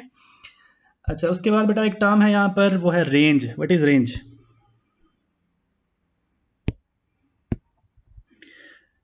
रेंज कहते हैं कि आपने अपनी जो रीडिंग है वो कहाँ से स्टार्ट करनी है और कहाँ तक लेके जाना है। फॉर एग्जांपल, आपने टेम्परेचर को स्टार्ट किया 25 से और उसको आप मैक्सिमम लेके गए 75 तक, तो 25 से 75 जो है ये रेंज है आपकी, ठीक है। मिनिमम वैल्यू से लेकर मैक्सिमम वैल्यू आपने जो डिसाइड की है ये आपकी रेंज है, ठीक है। कंसंट्रेशन जो है वो रिएक्टेंट की आपने लेनी है 1 मोल पर DM³ से लेकर 10 मोल पर DM³, that is your range, ठीक है। इंटरवल क्या है? इंटरवल ये है कि आप कोई एक्सपेरिमेंट कर रहे हैं और आपने उस एक्सपेरिमेंट में गैप कितना रखना है। गैप मीन्स के गैप किसी भी चीज़ का हो सकता है, टाइम का गैप भी हो सकता है। यानी आपने एक रीडिंग लेते हुए 10 सेकंड का गैप रखा, तो वो 10 सेकंड आपका इंटरवल है, ठीक है। या आपने कोई ग्राफ बनाते हुए आपने कितनी कंसंट्रेशन के गैप से डॉट्स लगाने हैं, यहाँ पे वहाँ पे क्रॉस लगाने हैं, यानी 0.2 कंसंट्रेशन है, फिर 0.4 कंसंट्रेशन है, फिर 0.6 है, तो उनमें कितना इंटरवल है, 0.2 का इंटरवल। ठीक है, तो आपने जो अपनी रीडिंग्स ली हैं उन रीडिंग्स में कितना गैप रखा है, कितना गैप आ रहा है, ये उसका इंटरवल है। ठीक है, एनोमेलस पॉइंट्स क्या होते हैं? वो पॉइंट्स जो आपके मेजोरिटी पॉइंट से थोड़ी डिफरेंट पोजीशन पर आ जाए, यानी वो एक प्रॉपर लाइन पर ना आ रहे हो। फॉर एग्जांपल आपने एक ग्राफ बनाया, लेट्स से लाइक दिस। ठीक है, अब ये आपके एक पॉइंट, ये दूसरा पॉइंट, ये तीसरा, ये चौथा, ये पांचवा, लेकिन एक पॉइंट यहाँ पर आ रहा है, एक यहाँ पर आ रहा है।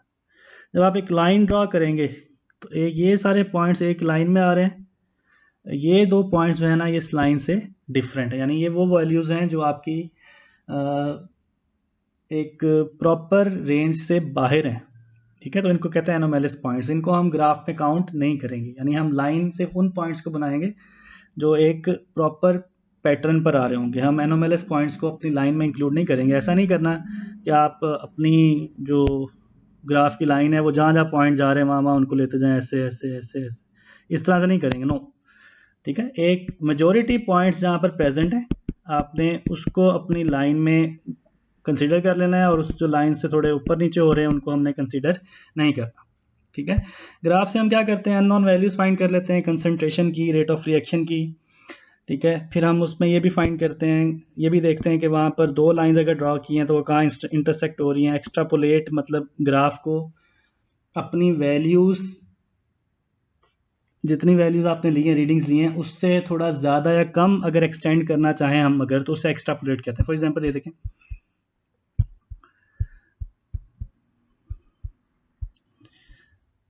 हमने एक ग्राफ ड्रॉ किया, यहाँ ड्रॉ कर,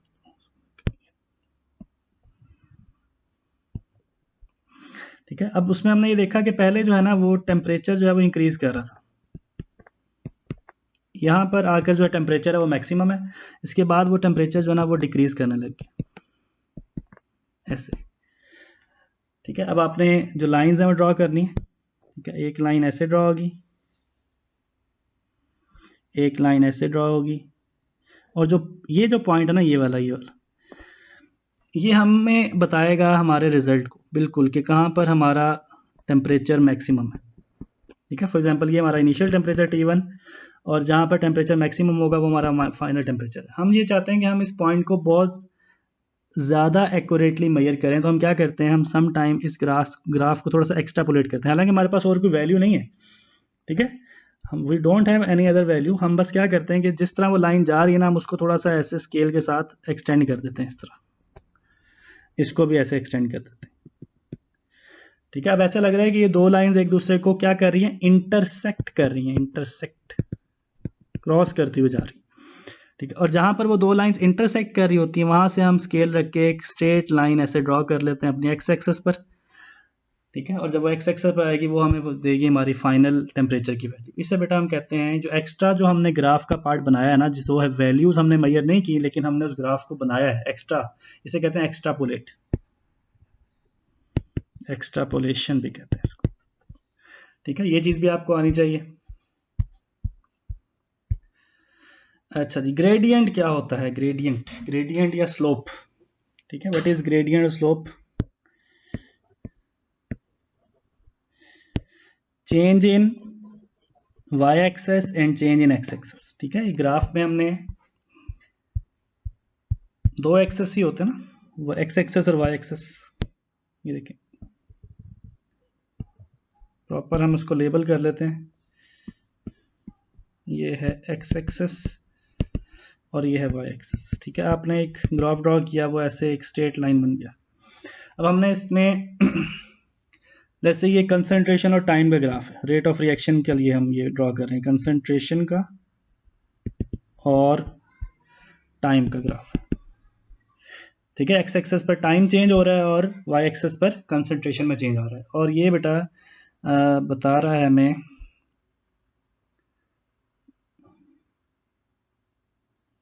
ये ग्राफ ऐसे नहीं होना चाहिए, 1 मिनट।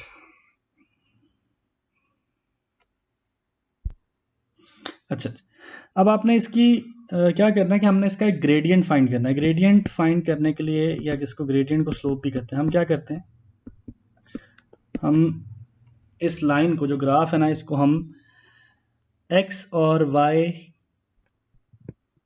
कंपोनेंट्स में डिवाइड करते हैं। ये इसका y कंपोनेंट है और ये इसका x कंपोनेंट है, और ये जो हमने ड्रॉ कर रहे हैं ना दो लाइंस, ये एक राइट एंगल ट्राइंगल बननी चाहिए।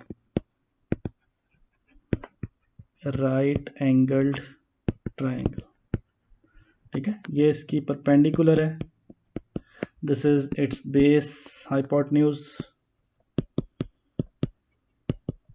ठीक है। और ग्रेडियंट जो होता है, जो स्लोप होती है, that is change in y, यानी change in perpendicular over change in x axis, change in base, ठीक है। अब जो चेंज है उसके लिए आपको दो वैल्यूज चाहिए होती, ठीक है। अब y एक्सिस का चेंज फाइंड करने के लिए आप दो वैल्यूज लेंगे, एक ये वाली, दिस वन, और एक ये वाली। इन दोनों में जो डिफरेंस है वो आपने पुट करना है, इससे का पर चेंज इन y में डिफरेंस कैसे लेंगे, आपने क्या करना है कि आपने ये जो दो पॉइंट्स है ना, इनको आप अटैच कर दें किसके साथ, y एक्सिस, ऐसे ऐसे, ठीक है। यहाँ से आपको एक वैल्यू मिल जाएगी, ठीक है। दूसरी आप वैल्यू ये वाली, यहाँ से आपको दूसरी वैल्यू मिले, ठीक है। फॉर एग्जांपल यहाँ पे वैल्यू है वो है 9.85, यहाँ पर है 2.35, तो आप यहाँ पे ऊपर क्या पुट करेंगे, 9.85 माइनस 2.35, इस तरह से, ठीक है। और चेंज इन एक्स कैसे फाइंड करना है, उसको आपने ऐसे लाइन को, जो दो पॉइंट्स हैं उनको आपने एक्स एक्सिस के साथ अटैच कर देना है ऐसे, ठीक है। यहाँ से आपको एक वैल्यू मिल जाएगी, ठीक है। यहाँ से एक वैल्यू, यहाँ से दूसरी वैल्यू, ठीक है। यहाँ पे वैल्यू सपोज करें है 1.9, यहाँ पर है 8.5, तो आप क्या करेंगे, आपने 8.5 में से माइनस कर देना है 1.9 को, ठीक है। तो इससे आपको ग्रेडियंट आ जाएगा, ग्रेडियंट मिल जाएगा। इस तरह हम ग्रेडियंट फाइंड करते हैं। क्वेश्चन में पूछ लेते हैं कि find the gradient of this graph. Gradient कैसे फाइंड करना है, आपने उस ग्राफ को उसके एक्स और वाई कंपोनेंट में स्प्लिट कर लेना है, एक राइट एंगल ट्राइंगल बनेगी, और उस पर राइट एंगल ट्राइंगल से आपने चेंज इन वाई एक्सेस और चेंज इन एक्स एक्सेस को फाइंड करके इस फार्मूला में पुट करना है, और आपके पास ग्रेडियंट आ जाएगा, ठीक है। अच्छा, ग्राफ आपका कितना कवर होना चाहिए, ग्राफ आपका 50% या उससे ज़्यादा कवर होना चाहिए, ठीक है। आप उसमें ग्राफ में बॉक्सेस, अपने जो बिग बॉक्सेस हैं, बड़े बॉक्स हैं, वो काउंट कर लें, और उस बड़े बॉक्स जितने हैं ना, आपने उससे, ये देखें, ये एक बड़ा बॉक्स है, बिग बॉक्स, 1 2 3 4 5 और ये 6, तो आपका जो डाटा है ना वो 3, या कोशिश करेंगे 3 बॉक्सेस से ज़्यादा एरिया कवर कर रहा हो, ठीक है। एक्स एक्सेस में इस तरह, वाई एक्सेस में काउंट कर लें कितने बॉक्स हैं, ये हो गया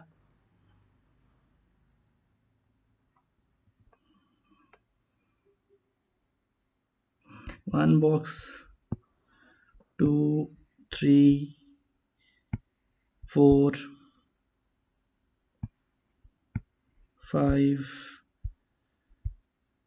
then 6 7 and 8, ठीक है। अब वाई एक्सेस पे 8 बॉक्सेस हैं, ठीक है। आपके पास जो ग्राफ होगा होपफुली यही होगा, लेकिन अगर उसमें थोड़े बहुत बॉक्स ज़्यादा कम भी हुए तो आप उसके अकॉर्डिंग देख लीजिएगा कि आपने जो ग्राफ है वो हाफ स्पेस से ज़्यादा आपका कवर होना चाहिए, ठीक है।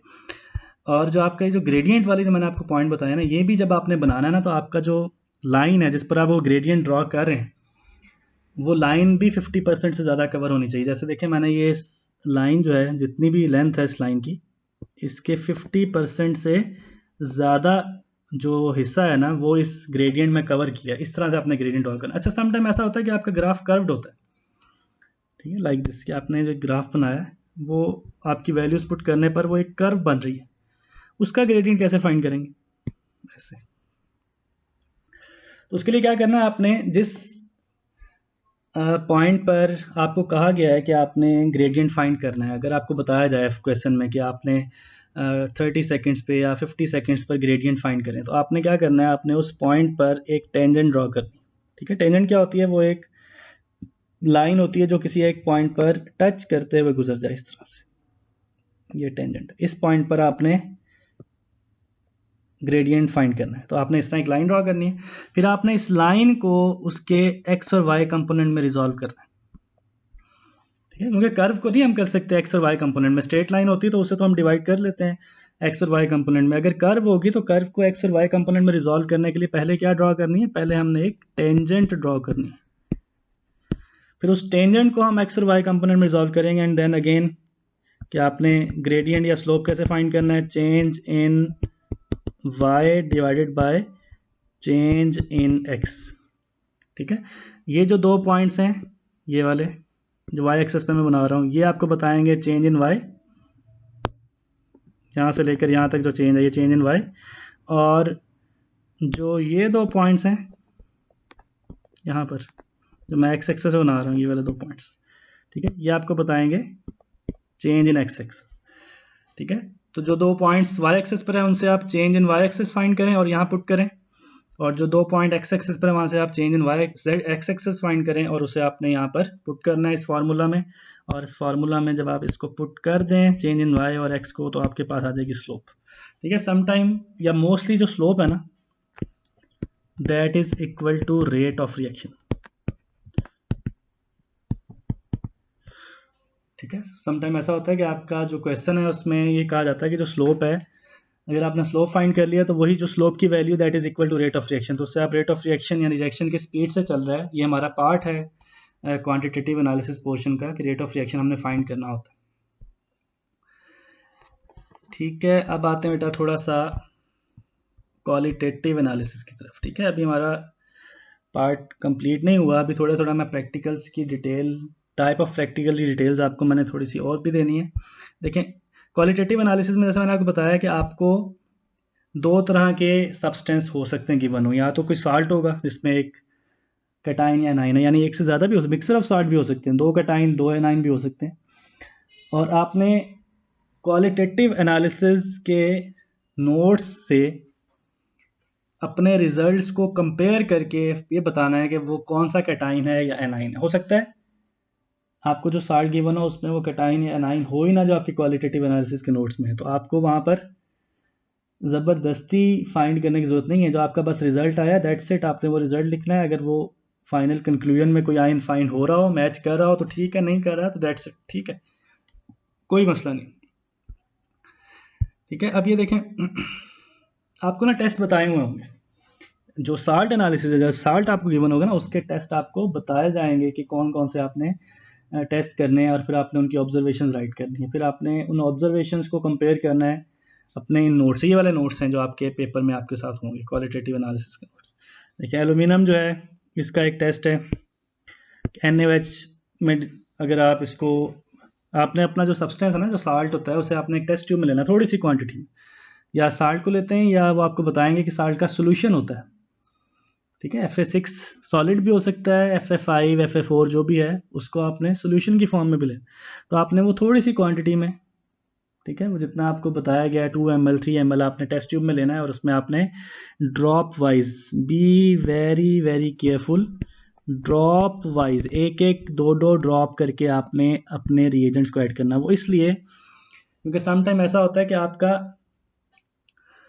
जो रिजल्ट है ना वो लो क्वांटिटी में आना, यानी आपने एक रिएजेंट ऐड किया है तो अगर आप उसके एक दो ड्रॉप्स ऐड करेंगे तो वो रिजल्ट आएगा, लेकिन अगर आपने ज़्यादा एक्सेस में डाल दिया तो होगा ही कि वो जो कलर था या जो प्रेसिपिटेट बने थे वो डिजॉल्व हो जाएंगे और आपको ऐसा लगेगा कि आपका रिजल्ट आया ही नहीं। ठीक है, तो बिल्कुल एहतियात से ये वाला पार्ट करते हैं, है बहुत ईजी, लेकिन इसको, इसकी केयर बस ये है कि आपने इसमें ऑब्जर्वेशन पे बहुत ज़्यादा ध्यान रखना है, आपने जल्दी नहीं करनी, आपने इसमें ज़्यादा क्वांटिटी में कोई भी रिएजेंट ऐड नहीं करना, आपने एक एक ड्रॉप करके अपने रिएजेंट्स ऐड करने और एक एक ड्रॉप को ऑब्जर्व करना। ठीक है, हो सकता है पहला ड्रॉप डालते ही आपका रिजल्ट आ जाए। ठीक है, देखें एल्यूमिनियम के केस में देख लें, अभी वो क्या बता रहे हैं यहाँ पर कि इसमें अगर आप NaOH ऐड करेंगे तो वाइट प्रेसिपिटेट बनेंगे, लेकिन अगर आपने NaOH को ज़्यादा डाल दिया तो वो डिजॉल्व हो जाएंगे। तो हो सकता है कि आपने NaOH ज़्यादा डाल दिया और आपने देखा कि आपको कोई रिजल्ट ही नहीं मिला, वाइट प्रेसिपिटेट नहीं बने। क्यों नहीं बने? बने थे वो डिजॉल्व हो गए, ठीक है, बने थे, लेकिन आपने क्योंकि NaOH ज़्यादा डाला वो डिजॉल्व हो गया, आपने उसको 1-2 ड्रॉप डाला था, ठीक है। अच्छा, अमोनिया जो है इसमें कोई प्रेसिपिटेट नहीं बने, लेकिन अमोनिया की एक पहचान ये है कि इसमें बहुत स्ट्रॉन्ग अमोनिया की पंजेंट स्मेल आती है, कोई थोड़ी बहुत नहीं, प्रॉपर एक प्रोमिनेंट पंजेंट चुभने वाली स्मेल आती है, ठीक है। बेरियम में फेंट वाइट प्रेसिपिटेट बनते हैं, कैल्शियम में वाइट प्रेसिपिटेट बनते हैं, क्रोमियम में ग्रे ग्रीन प्रेसिपिटेट है। अच्छा, इनमें कुछ रिजल्ट्स कॉमन भी हैं, जैसे वाइट पीपीटी इसमें भी है, देखिए कैल्शियम में भी है और एल्यूमिनियम भी है। अब आप दोनों में डिफरेंस कैसे करेंगे?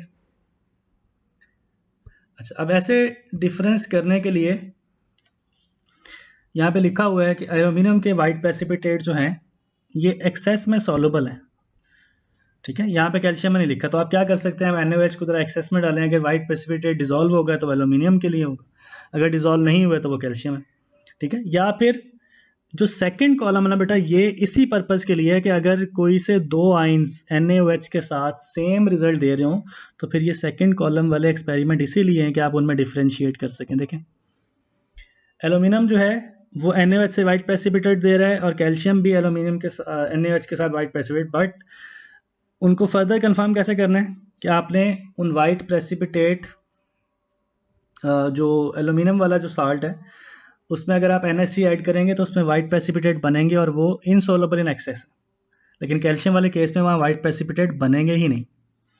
समझ आई बात की? तो जो सेकंड कॉलम है ना, ये इसलिए दिया गया है ताकि अगर आपके फर्स्ट कॉलम वाले रिजल्ट में कोई दो आइंस सिमिलर रिजल्ट शो कर रहे हो तो अब आप उनमें डिफ्रेंशिएट कैसे करेंगे, फिर आप मूव करेंगे सेकंड कॉलम की तरफ, ठीक है। जैसे एल्यूमिनियम का एक बहुत ही कंपेटिटर है जिंक, यहाँ पे देखें बिल्कुल सेम रिजल्ट है NaOH के साथ। क्या रिजल्ट है? देखें, white precipitate soluble in excess, white precipitate soluble in excess. अब इन दोनों में डिफरेंस कैसे करेंगे? इन दोनों में डिफरेंस ऐसे करेंगे, यहाँ पर देखें एल्यूमिनियम के केस में वाइट प्रेसिपिटेट बनेंगे NH3 से, अमोनिया से, लेकिन वो इनसॉल्युबल इन एक्सेस है, ठीक है। और जिंक के केस में जो वाइट प्रेसिपिटेट बनेंगे वो सॉल्युबल इन एक्सेस। तो इस तरह आप के दो आइंस जब सिमिलर रिजल्ट दे रहे हो तो आप दूसरे कॉलम वाले टेस्ट के जरिए उनमें डिफ्रेंशिएट कर सकते हैं, ठीक है।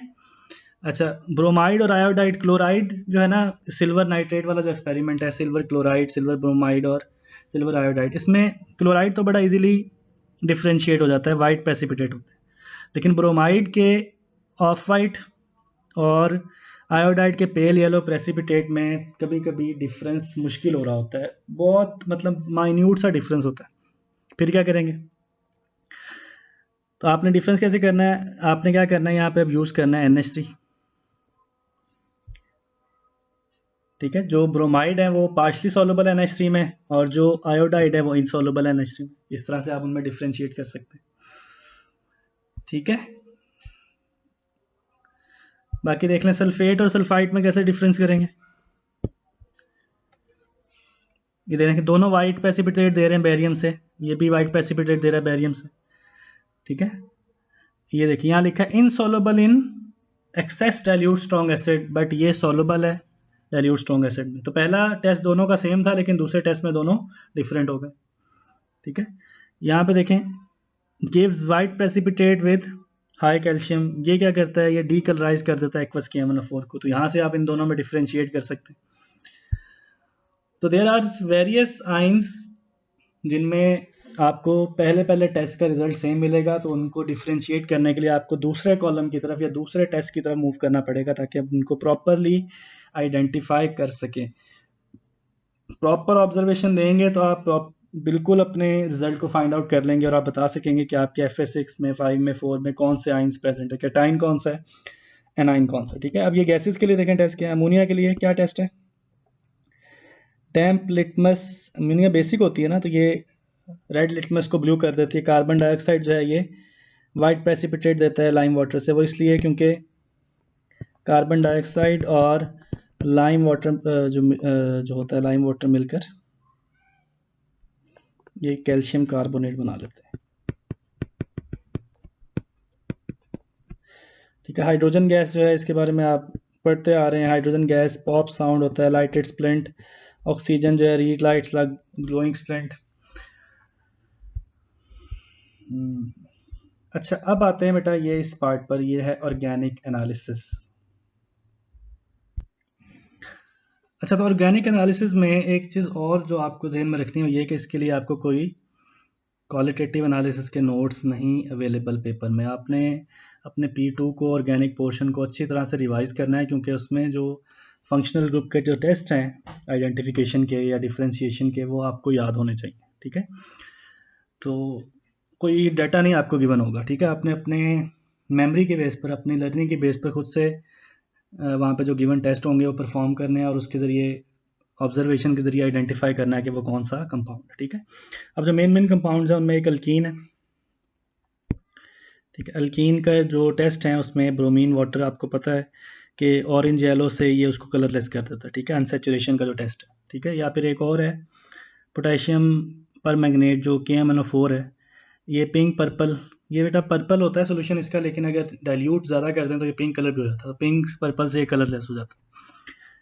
ठीक है, कार्बोक्सिलिक एसिड्स जो टेस्ट है उसमें, क्योंकि ये एसिड है और एसिड में आपको पता है अगर हम कार्बोनेट या बाइकार्बोनेट ऐड करें, ठीक है, तो उससे CO2 गैस प्रोड्यूस होती है, एफरविसेंस होती है। ठीक है, जैसे एक कोल्ड ड्रिंक ओपन करें तो फ़ौरन से एक झाग सी बाहर आती है, एफरविसेंस होती है।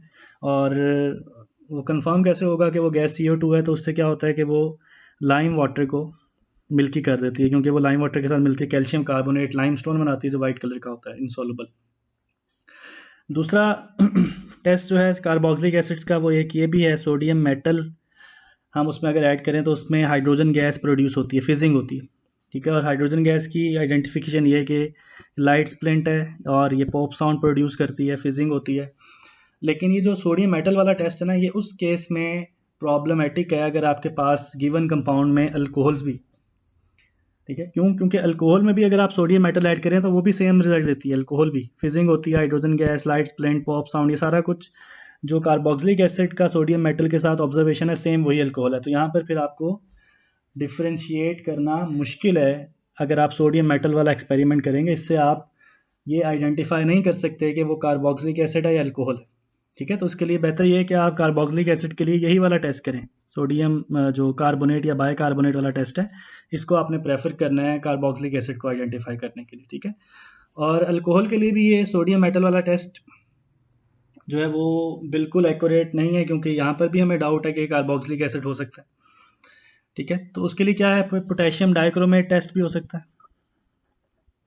पोटेशियम डाइक्रोमेट जो है K2Cr2O7, ये ऑरेंज कलर का सॉल्यूशन होता है। अगर आप इसे अल्कोहल में ऐड करेंगे तो अल्कोहल ऑक्सीडाइज हो जाएगी, एक्सेप्ट अगर वो टर्शियरी अल्कोहल है। अगर टर्शियरी अल्कोहल्स ऑक्सीडाइज नहीं होती। ठीक है, प्राइमरी अल्कोहल्स ऑक्सीडाइज होती हैं, आपने पढ़ा है ये, प्राइमरी अल्कोहल ऑक्सीडाइज होती हैं एल्डिहाइड में। ठीक है, सेकेंडरी अल्कोहल्स ऑक्सीडाइज होती हैं कीटोन में, टर्शियरी अल्कोहल्स ऑक्सीडाइज नहीं होती। ठीक है, they are resistant to oxidation. तो अगर आप पोटेशियम डाइक्रोमेट ऐड करेंगे तो वहाँ पर अगर प्राइमरी या सेकेंडरी अल्कोहल है तो वो ऑरेंज जो कलर है पोटेशियम डाइक्रोमेट का वो चेंज हो जाएगा ग्रीन में। ठीक है, लेकिन साथ में लिखा है except tertiary alcohols, tertiary alcohols वहाँ पे ये रिएक्शन में पार्टिसिपेट नहीं करेंगी।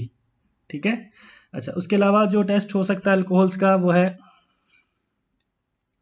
KMnO4 वाला टेस्ट। ये भी KMnO4 ही बेटा ऑक्सीडाइजिंग एजेंट है। ठीक है, और जैसे पोटेशियम डाइक्रोमेट ऑक्सीडाइजिंग एजेंट है, वैसे ही पोटेशियम जो मैंगनेट 7 है KMnO4, that is also oxidising agent. ये भी अल्कोहल को ऑक्सीडाइज करता है। इसका पिंक पर्पल कलर का सोल्यूशन है और वो कलरलेस हो जाता है। लेकिन अगेन वहाँ एक्सेप्शन वही है कि अगर वहाँ टर्शियरी अल्कोहल है तो फिर वो ये रिएक्शन पार्टिसिपेट नहीं करेंगी। ठीक है, कार्बोक्सिलिक एसिड का एक और टेस्ट भी है कि अगर आप कार्बोक्सिलिक एसिड को अल्कोहल से रिएक्ट करवाएं, तो आपने पढ़ा है कार्बोक्सिलिक एसिड्स और अल्कोहल्स मिलकर एस्टर्स बनाते हैं, एस्टर्स। ठीक है, और एस्टर्स की प्लेजेंट या फ्रूटी स्मेल होती है, उस स्मेल से आप आइडेंटिफाई कर सकते हैं कि वहाँ पर एस्टर बन गया है तो वो कंपाउंड कार्बोक्सिलिक एसिड होगा। ठीक है, अच्छा, अब आते हैं बड़ी ही मेन दो क्लासेस हैं, एल्डिहाइड्स और कीटोन्स। एल्डिहाइड और कीटोन्स जो है ना, इनमें फंक्शनल ग्रुप सेम है, इसलिए इनको आइडेंटिफाई करना ज़्यादा डिफ़िकल्ट हो सकता है, लेकिन ये इतना डिफ़िकल्ट है नहीं, इजीली कर लेते हैं। एक टेस्ट जो है जो एल्डिहाइड कर सकते हैं कीटोन। देखिए बेटा, एल्डिहाइड ऑक्सीडाइज हो सकते हैं, कीटोन ऑक्सीडाइज नहीं होते।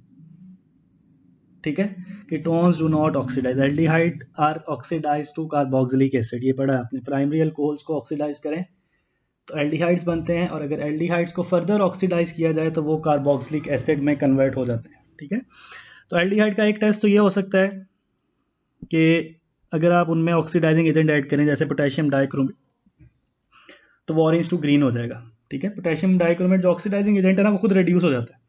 आपको पता है कि पोटेशियम डाइक्रोमेट में क्रोमियम होता है 6 ऑक्सीडेशन स्टेट में, लेकिन बाद में ये रिड्यूस होकर कन्वर्ट हो जाता है +3 ऑक्सीडेशन स्टेट में। 6 में इसका कलर होता है ऑरेंज, और +3 ऑक्सीडेशन स्टेट में कन्वर्ट हो जाता है ग्रीन में। ठीक है, अच्छा, और जो ज़रा प्रोमिनेंट टेस्ट है एल्डिहाइड कीटोन के जो ज़्यादा हम यूज करेंगे, वो एक तो ये है बेटा 2,4 dinitrophenyl hydrazine test, 2,4-DNPH test जिसे कहते हैं, ये वाला। ठीक है, ये एल्डिहाइड कीटोन दोनों ही करते हैं और दोनों में उनका रिजल्ट भी सेम है, ऑरेंज रेड कलर के प्रेसिपिटेट्स बनते हैं एल्डिहाइड्स में भी और कीटोन में भी। एल्डिहाइड्स और कीटोन्स दोनों में ऑरेंज रेड प्रेसिपिटेट्स बनते हैं। ठीक है, लेकिन चले आपने ये आइडेंटिफाई कर लिया कि आपका जो गिवन कंपाउंड है वो एक कार्बोनाइल कंपाउंड है, उसमें एल्डिहाइड कीटोन है, लेकिन अब वो एल्डिहाइड है या कीटोन है वो आप 2,4-DNPH से आइडेंटिफाई नहीं कर सकते। तो उसके लिए आगे फर्दर 2 और टेस्ट हैं जिनसे आप बड़ी ही इजीली फाइंड कर लेंगे कि वो एल्डिहाइड है कीटोन है। वो कौन से हैं? One is Fehling solution test, जिसमें हम अपने जो गिवन कंपाउंड है उसको टेस्ट ट्यूब में लेकर सोल्यूशन की फॉर्म में उसके अंदर फेलिंग सोल्यूशन के कुछ ड्रॉप्स ऐड करते हैं और उसमें ब्रिक रेड प्रेसिपिटेट अगर बन गए, ठीक है, रेड कलर के ब्रिक्स ईंटों जैसे रेड कलर के प्रेसिपिटेट अगर बन गया तो वो एल्डिहाइड है, और अगर वो नहीं बना तो वो कीटोन है। ठीक है, मतलब फेलिंग सोल्यूशन से ये पता चल जाता है कि आपका जो कार्बोनाइल कंपाउंड है वो एल्डिहाइड है या नहीं, वो कीटोन है या नहीं। ठीक है, अगर फेलिंग सोल्यूशन टेस्ट पॉजिटिव आया, ब्रिक रेड प्रेसिपिटेट बन गए तो वो एल्डिहाइड, अगर नहीं बने तो वो कीटोन। ठीक है, या दूसरा है टॉलेंस टेस्ट या सिल्वर मिरर टेस्ट जिसे हम कहते हैं। ठीक है, इसमें भी अगेन अगर आप टेस्ट ट्यूब में वो कंपाउंड लें और वो एल्डिहाइड या कीटोन में से कोई एक है तो कैसे पता चलेगा वो एल्डिहाइड या कीटोन है? तो अगर सिल्वर मिरर बन गया, यानी टेस्ट ट्यूब के अंदर एक सिल्वर कलर की कोटिंग बन गई, वो प्रॉपर एक कोटिंग नहीं बनती, थोड़ी बहुत लेयर बन जाती है एक सिल्वर कलर की, तो अगर वो बन गई तो वो एल्डिहाइड्स को इंडिकेट कर रही है, अगर वो लेयर नहीं बनी तो वो कीटोन को इंडिकेट कर रही है। ठीक है, तो इस तरह से पहला टेस्ट देखें एल्डिहाइड कीटोन के लिए, पहला टेस्ट कौन सा करना है? 2,4-DNPH। ठीक है, जिससे पता चल जाएगा कि उसमें एल्डिहाइड या कीटोन में से कोई एक है भी या नहीं। ठीक है, तो अगर है तो फिर हम फेलिंग सोल्यूशन या टॉलेंस टेस्ट की तरफ जाते हैं। अगर 2,4-DNPH ही नेगेटिव आया, इसका मतलब है कि उसमें एल्डिहाइड और कीटोन में से कोई है ही नहीं, फिर फेलिंग और टॉलेंस करने का कोई फायदा नहीं। तो पहले 2,4-DNPH करना है, फिर उसके बाद ये फाइंड करने के लिए कि वो एल्डिहाइड है या कीटोन है, उसके लिए फेलिंग टेस्ट और टॉलेंस रिएजेंट टेस्ट करेंगे। नेक्स्ट इज आयोडोफॉर्म टेस्ट या ट्राई आयोडोमीथेन टेस्ट। ठीक है, ये जो टेस्ट है ना बेटा, ये कुछ अल्कोहल्स कर सकते हैं, कुछ एल्डिहाइड कर सकते हैं, एल्डिहाइड एक ही कर सकता है, और कुछ कीटोन्स कर सकते हैं। देखिए कंडीशंस क्या है, पहले मैं एल्डिहाइड और कीटोन की बात करूँ। एल्डिहाइड और कीटोन्स में एक कंडीशन है कि वो एल्डिहाइड जिनमें अल्फा पोजीशन पर मिथाइल हो या अल्फा पोजीशन पर मिथाइल होगा, वो ये रिएक्शन करेंगे, अदरवाइज नहीं करेंगे। पहले आप अल्फा पोजीशन को क्लियर कर लें क्या होती है। देखें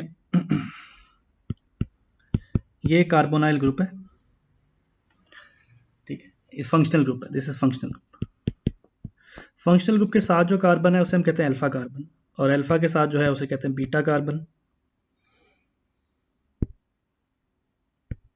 ठीक है, बीटा के साथ जो है वो गैमा कार्बन, इस तरह से।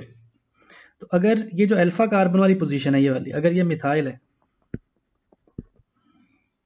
अल्फा पोजीशन पर अगर मिथाइल है तो ये आयोडोफॉर्म टेस्ट कर सकते हैं, ट्राई आयोडोमीथेन टेस्ट कर सकते हैं, और उस टेस्ट का रिजल्ट ये होता है कि उसमें येलो कलर का आयोडोफॉर्म बनता है, ट्राई आयोडोमीथेन बनता है, yellow precipitate, bright yellow precipitate बनते हैं, बिल्कुल क्लियरली विजिबल होते हैं वो। ठीक है, अच्छा देखें, अब मैं एल्डिहाइड की बात करता हूँ। एल्डिहाइड, ये एक एल्डिहाइड है CH3COH, दैट इज एथेनॉल। तो आप उस पर ये कंडीशन अप्लाई करें, ठीक है, ये अल्फा पोजीशन है इसकी, तो अल्फा पोजीशन पर मिथाइल है, तो एथेनॉल जो है वो आयोडोफॉर्म टेस्ट कर सकता है। ठीक है, लेकिन अगर ये मेथानॉल हो, एक कार्बन वाला एल्डिहाइड हो, ये वाला, तो इसमें अल्फा पोजीशन ही नहीं है, फंक्शनल ग्रुप के साथ कोई कार्बन ही नहीं, तो ये आइडोफॉर्म टेस्ट नहीं कर सकता। अगर मैं प्रोपेनल लूँ, 3 कार्बन वाला एल्डिहाइड,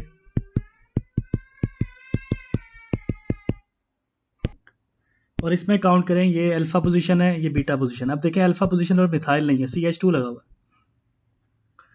ठीक है, इसलिए ये हाइड्रोफॉर्म टेस्ट नहीं कर सकता। तो अब आप जितने मर्जी कार्बन इंक्रीज कर लें एल्डिहाइड में, कोई भी एक ऐसा एल्डिहाइड नहीं आएगा जिसमें अल्फा पोजीशन और मिथाइल हो, ठीक है। सिर्फ एक ही एल्डिहाइड है, ओनली वन एल्डिहाइड एथानल है जिसमें अल्फा पोजीशन और मिथाइल है, तो एल्डिहाइड में सिर्फ एथानल है जो आइडोफॉर्म टेस्ट कर सकता है, ठीक है।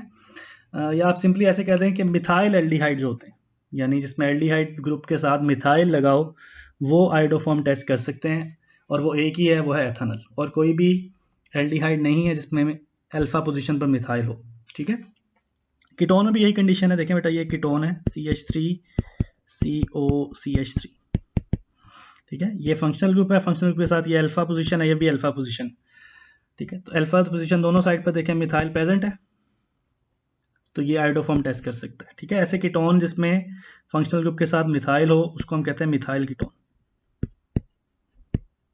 ठीक है, इसमें दोनों साइड पर हैं, ठीक है। ऐसे भी होते हैं इनमें एक साइड पर मिथाइल हो, जैसे ये है। अब इसमें एक अल्फा पोजीशन और ये दूसरी अल्फा पोजीशन, एक अल्फा पोजीशन मिथाइल है, दूसरी मिथाइल नहीं है, लेकिन क्योंकि एक साइड पर मिथाइल है अभी भी, क्यों, तो ये भी मिथाइल कीटोन है, ये भी आइडोफॉर्म टेस्ट कर सकता है। बट अगर एक ऐसा कीटोन आ जाए जिसमें दोनों पोजीशन पर ही मिथाइल ना हो, लाइक दिस,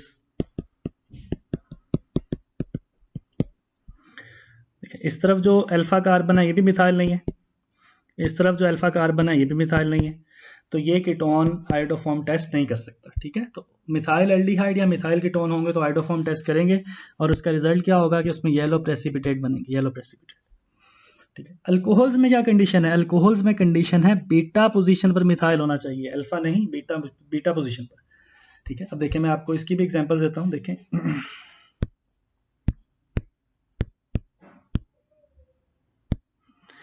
ये एक अल्कोहल है मेथानॉल, ठीक है, ये फंक्शनल ग्रुप है इसका OH, और इसके साथ ये अल्फा कार्बन है, अल्फा कार्बन मिथाइल है, लेकिन यहाँ अल्फा पर मिथाइल नहीं रिक्वायर्ड है, बीटा पर मिथाइल रिक्वायर्ड है, तो ये आइडोफॉर्म टेस्ट नहीं कर सकता। दूसरी अल्कोहल है एथानॉल, 2 कार्बन वाली जो अल्कोहल है, दिस वन, इसमें ये अल्फा पोजीशन है, ये बीटा, बीटा पोजीशन पर आप देख सकते हैं मिथाइल प्रेजेंट है, ये आइडोफॉर्म टेस्ट कर सकता है, तो ethanol can undergo iodoform test, ठीक है। ये प्राइमरी अल्कोहल है, आपको पता होगा प्राइमरी सेकेंडरी टर्शियरी अल्कोहल्स क्या है। तो प्राइमरी अल्कोहल में सिर्फ और सिर्फ ओनली एथानॉल है जो आइडोफॉर्म टेस्ट कर सकती है, ठीक है। अगर इसके अलावा कोई और अल्कोहल हो, मैं अगर इसमें प्रोपेनॉल यूज कर लूँ, 3 कार्बन वाली अल्कोहल, CH3 CH2 CH2OH, तो आप खुद देखें ये फंक्शनल ग्रुप, ये अल्फा कार्बन, ये बीटा कार्बन, अब beta carbon is not methyl, तो ये आइडोफॉर्म टेस्ट नहीं कर सकती, तो only ethanol can undergo iodoform test primary alcohols में, लेकिन प्राइमरी अल्कोहल के अलावा सेकेंडरी अल्कोहल्स भी, ठीक है। Secondary alcohols, this is a secondary alcohol, ये सेकेंडरी अल्कोहल है, इसमें देखें ये फंक्शनल ग्रुप, ये अल्फा कार्बन, ये भी बीटा कार्बन, ये भी बीटा कार्बन, 2 बीटा कार्बन होते हैं सेकेंडरी अल्कोहल में, दोनों ही मिथाइल हैं, ये आइडोफॉर्म टेस्ट कर सकते हैं, ठीक है। एक सेकेंडरी अल्कोहल ये है,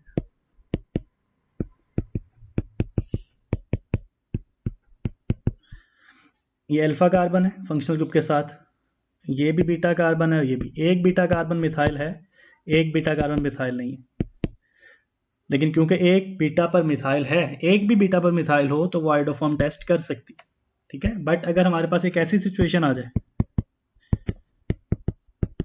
जहां पर दोनों ही बीटा कार्बन पर मिथाइल ना हो, लाइक दिस, ठीक है, ये alpha carbon, this one is beta, this one is beta, दोनों बीटा मिथाइल नहीं है, ठीक है, तो ये आइडोफॉर्म टेस्ट नहीं कर सकती। तो अब आपको मैंने बड़ा क्लियरली बता दिया है कि आपने कौन से कंपाउंड में आइडोफॉर्म टेस्ट हो सकता है, कौन से में नहीं। एल्डिहाइड और कीटोन में अल्फा पोजीशन में मिथाइल होना चाहिए, यानी मिथाइल एल्डिहाइड या मिथाइल कीटोन्स, और अल्कोहल्स में बीटा पोजीशन पर मिथाइल ग्रुप होना चाहिए, ठीक है। सो इस तरीके से बेटा आप डिफरेंट कंपाउंड्स के अंदर ऑर्गेनिक कंपाउंड में डिफ्रेंशिएट कर सकते हैं। एल्डिहाइड में एक और टेस्ट भी है, पोटेशियम परमैंगनेट टेस्ट। ये भी ऑक्सीडाइजिंग एजेंट है जो एल्डिहाइड को ऑक्सीडाइज कर देता है कार्बोक्सिलिक एसिड में, जिससे KMnO4 का पिंक पर्पल कलर जो है वो कलरलेस में कन्वर्ट हो जाए। तो ये बेटा दोनों पार्ट्स मैंने आपको एक्सप्लेन किए हैं पेपर के। और कुछ मेन पॉइंट्स मैं आपको बता दूं, ये हम पढ़ चुके हैं। ब्यूरेट जो रीडिंग है,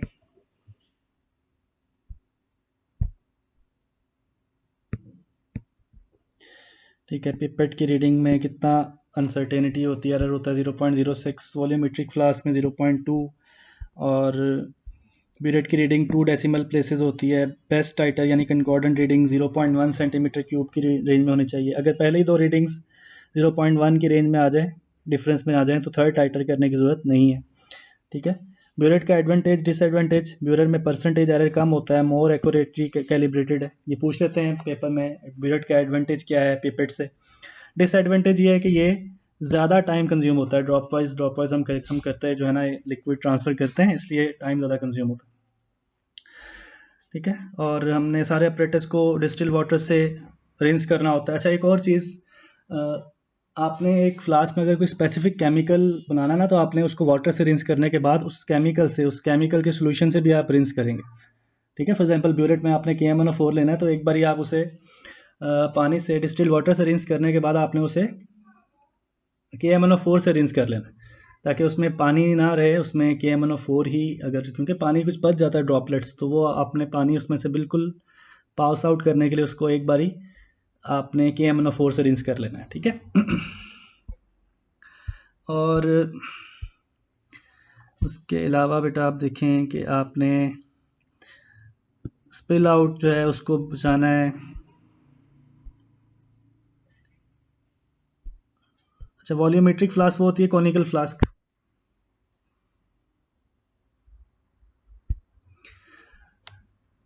सॉरी, वॉल्यूमेट्रिक फ्लास्क वो होती है इसमें हम सॉल्यूशंस प्रिपेयर करते हैं, जैसे वो जो कैलिब्रेटेड होती है 1 डेसीमीटर क्यूब या 500 cm क्यूब, ठीक है। बॉटम में निस्कस मेजर करना है, टैप करें ब्यूरेट वगैरह को ताकि उसमें एयर बबल्स ना रहें, ठीक है। कॉनिकल फ्लास्क को स्विल करते रहना है आपने, ताकि उसमें जो आप केमिकल ऐड कर रहे हैं ब्यूरेट से वो मिक्स होता रहे अच्छे तरीके से। वाइट टाइल को यूज़ करें ताकि आप प्रॉपर अपना कलर को ऑब्जर्व कर सकते हैं। ये टेबल है बेटा जो आपने बनाना है टाइट्रेशन में, और इस टेबल के 7 मार्क्स हैं। अगर आप प्रॉपरली इसको बनाते हैं और आपकी रीडिंग्स भी एक्यूरेट आ रही हैं तो 7 मार्क्स हैं, ठीक है। इनिशियल ब्यूरेट रीडिंग यूनिट के साथ, फाइनल ब्यूरेट रीडिंग यूनिट के साथ, टाइटर, ठीक है। बेस्ट रिजल्ट्स में क्या करना है कि आपने जो कंकॉर्डेंट रीडिंग्स है ना अपनी, फॉर एग्जांपल आपने रीडिंग्स को 6-7 ले ली हैं, 5 ले ली हैं, लेकिन उनमें आपने 2 सिलेक्ट करनी है, तो आपने उन 2 को आपने क्या करना है, टिक करना है, ठीक है। फॉर एग्जांपल आपकी एक रीडिंग जो है वो आ रही है 24.50, एक आ रही है 24.70, और एक आ रही है 24.60।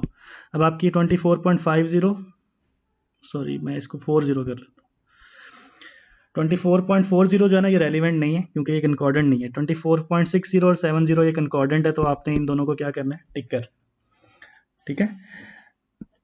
इनिशियल ब्यूरेट रीडिंग जो है वो कभी भी आपने 50 से स्टार्ट नहीं करनी, 50 सेंटीमीटर क्यूब से स्टार्ट नहीं कर सकते आप।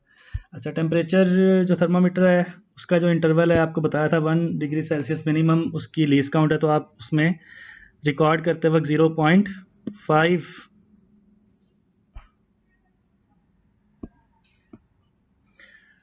उसका जो मेजरमेंट है, रीडिंग जब लेंगे तो 0.5 उसमें आपने मार्जिन रखना है, प्लस माइनस। कन्वर्जन्स आपको पता है 1000 सेंटीमीटर क्यूब सेल्सियस को केल्विन में कैसे कन्वर्ट करना है। 1 सेंटीमीटर क्यूब ऑफ वाटर 1 ग्राम के इक्वल है, 1 किलो जूल इक्वल है 1000 जूल के।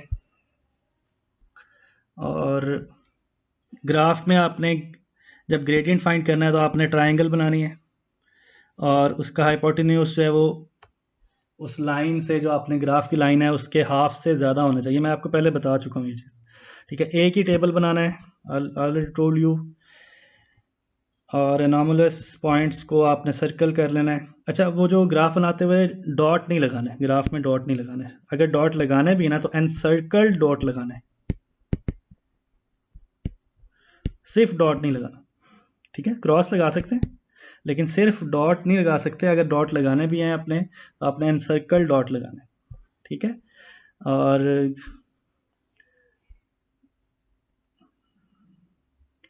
ये सिंपल बेसिक चीज़ें हैं।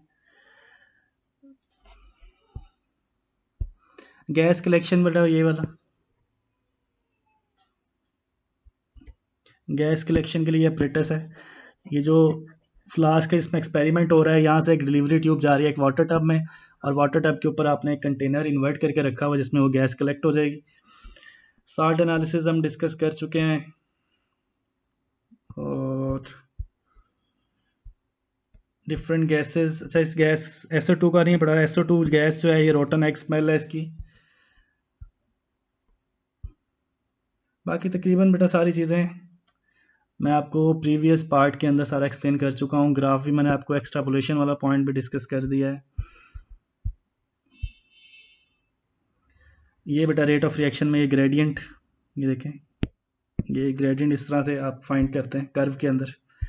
मैंने आपको बताया था कर्व में जब आपने ग्रेडियंट फाइंड करना हो तो आप एक टेंजेंट ड्रॉ करते हैं। तो ये वाली जो लाइन है ना यहाँ पर, ये टेंजेंट है, this line is a tangent, और उस टेंजेंट को फिर एक्स और वाई कंपोनेंट में रिजॉल्व किया हुआ है। अच्छा, ग्राफ के अंदर जो कुछ ऐसे ग्राफ भी होते हैं जिसके लिए पहले आप डाटा कलेक्ट करते हैं एक टेबल की फॉर्म में, और फिर उस टेबल के ज़रिए आप जो डाटा है उसको आपने फिर ग्राफ में शिफ्ट करना होता है। ठीक है, ये ग्राफ,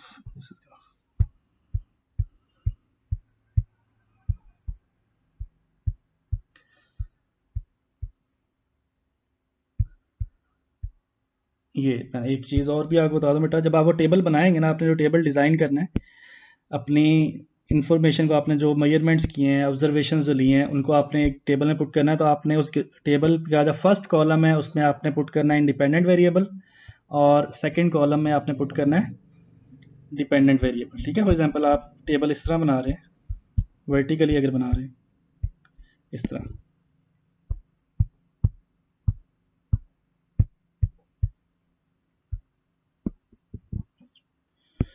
तो फर्स्ट कॉलम में क्या होगा, इंडिपेंडेंट वेरिएबल,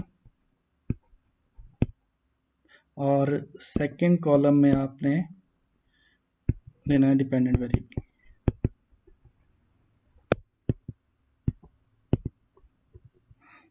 ठीक है, फिर आपने अपनी वैल्यूज पुट करनी है। अगर आप हॉरिजॉन्टल टेबल बना रहे हैं इस तरह से, ठीक है, तो आपकी फर्स्ट जो रो है उसमें होगा इंडिपेंडेंट वेरिएबल, और सेकंड रो में होगा डिपेंडेंट वेरिएबल।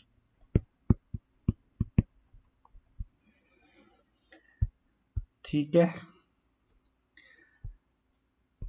चलें अब लास्ट पॉइंट्स को एक बार डिस्कस करें और फिर हम इस क्लास को एंड करते हैं।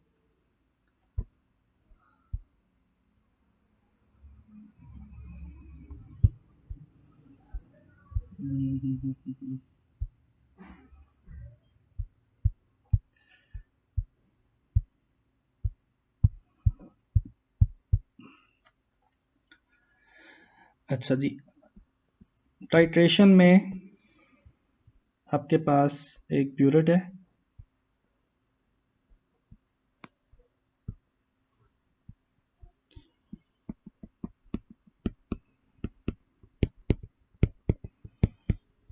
उसके नीचे आपने एक रखनी होती है कोनिकल फ्लास्क,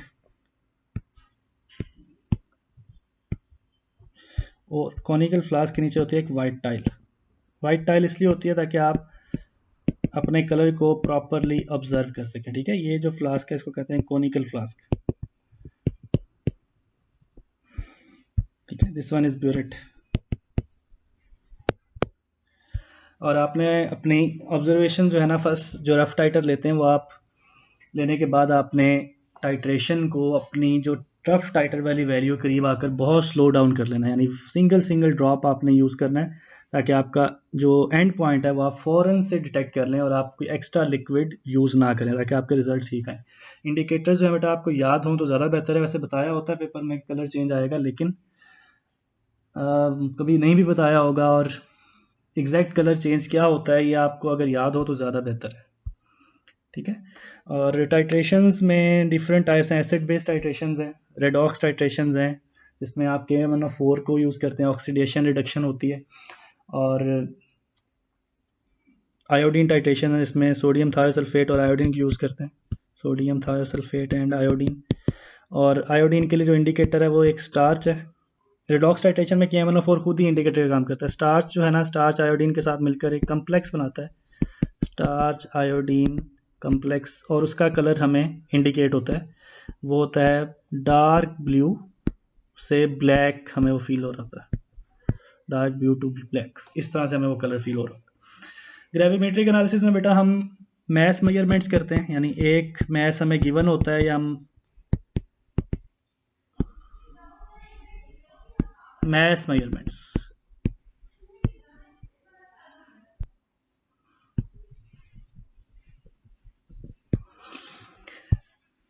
ठीक है। रेट ऑफ रिएक्शन है बेटा,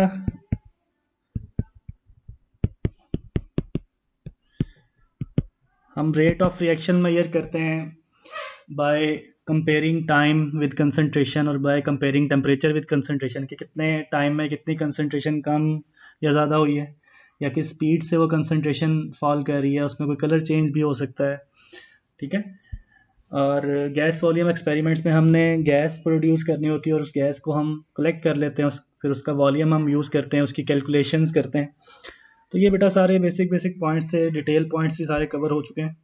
अच्छा, एक फार्मूला और मैं आपको डिस्कस कर लूँ, परसेंटेज प्योरिटी कैसे फाइंड करते हैं। परसेंटेज प्योरिटी यानी एक सब्सटेंस कितने परसेंट प्योर है। तो आपने जब एक्सपेरिमेंट किया था तो आपने कुछ अमाउंट फाइंड की थी सब्सटेंस की, अमाउंट ऑफ प्योर सब्सटेंस, ठीक है। ये आपने अपनी कैलकुलेशन से किया होगा, वो प्रैक्टिकल में सारा आपको प्रोसीजर बताया होता है, ठीक है। और दूसरा होता है total amount of impure substance, ये गिवन होती है, total amount of impure substance, ठीक है। आपने प्योर कंपाउंड की या प्योर सब्सटेंस की अमाउंट को डिवाइड करना है इम्प्योर टोटल जो सब्सटेंस की अमाउंट है उससे, और फिर उससे मल्टीप्लाई कर देना 100 से, यहाँ से परसेंटेज प्योरिटी आ जाएगी। अगर परसेंटेज इम्प्योरिटी फाइंड करनी हो तो फिर आप क्या करते हैं, आप 100 में से माइनस कर देते हैं परसेंटेज प्योरिटी को, वो आपने फाइंड कर ली हुई है ना परसेंटेज प्योरिटी, तो फिर आपने 100 में से टोटल परसेंटेज क्योंकि 100 होती है, आपने उसमें से परसेंटेज प्योरिटी को माइनस कर देना। और लास्टली एक ग्राफ की एक और चीज़ मैं आपको बता दूं बेटा, ग्राफ में जो आपने जो एक बिग स्क्वायर लेना ना, ये इसकी वैल्यू ना एक ऐसी वैल्यू है जिसको आप स्प्लिट करें ना छोटे बॉक्स में अपनी डाटा को पुट करने के लिए, तो वो एक अंडरस्टैंडेबल सी आपके पास रेंज आए, ठीक है। लाइक आप एक बॉक्स 1 का ले सकते हैं, 2 का ले सकते हैं, 5 का, 10 का, 3 का ना लें, मतलब वो बहुत ज़्यादा कन्फ्यूजन क्रिएट करेगा फिर। बस these are all about, these things are all about बेटा पेपर 3, और विश यू गुड लक।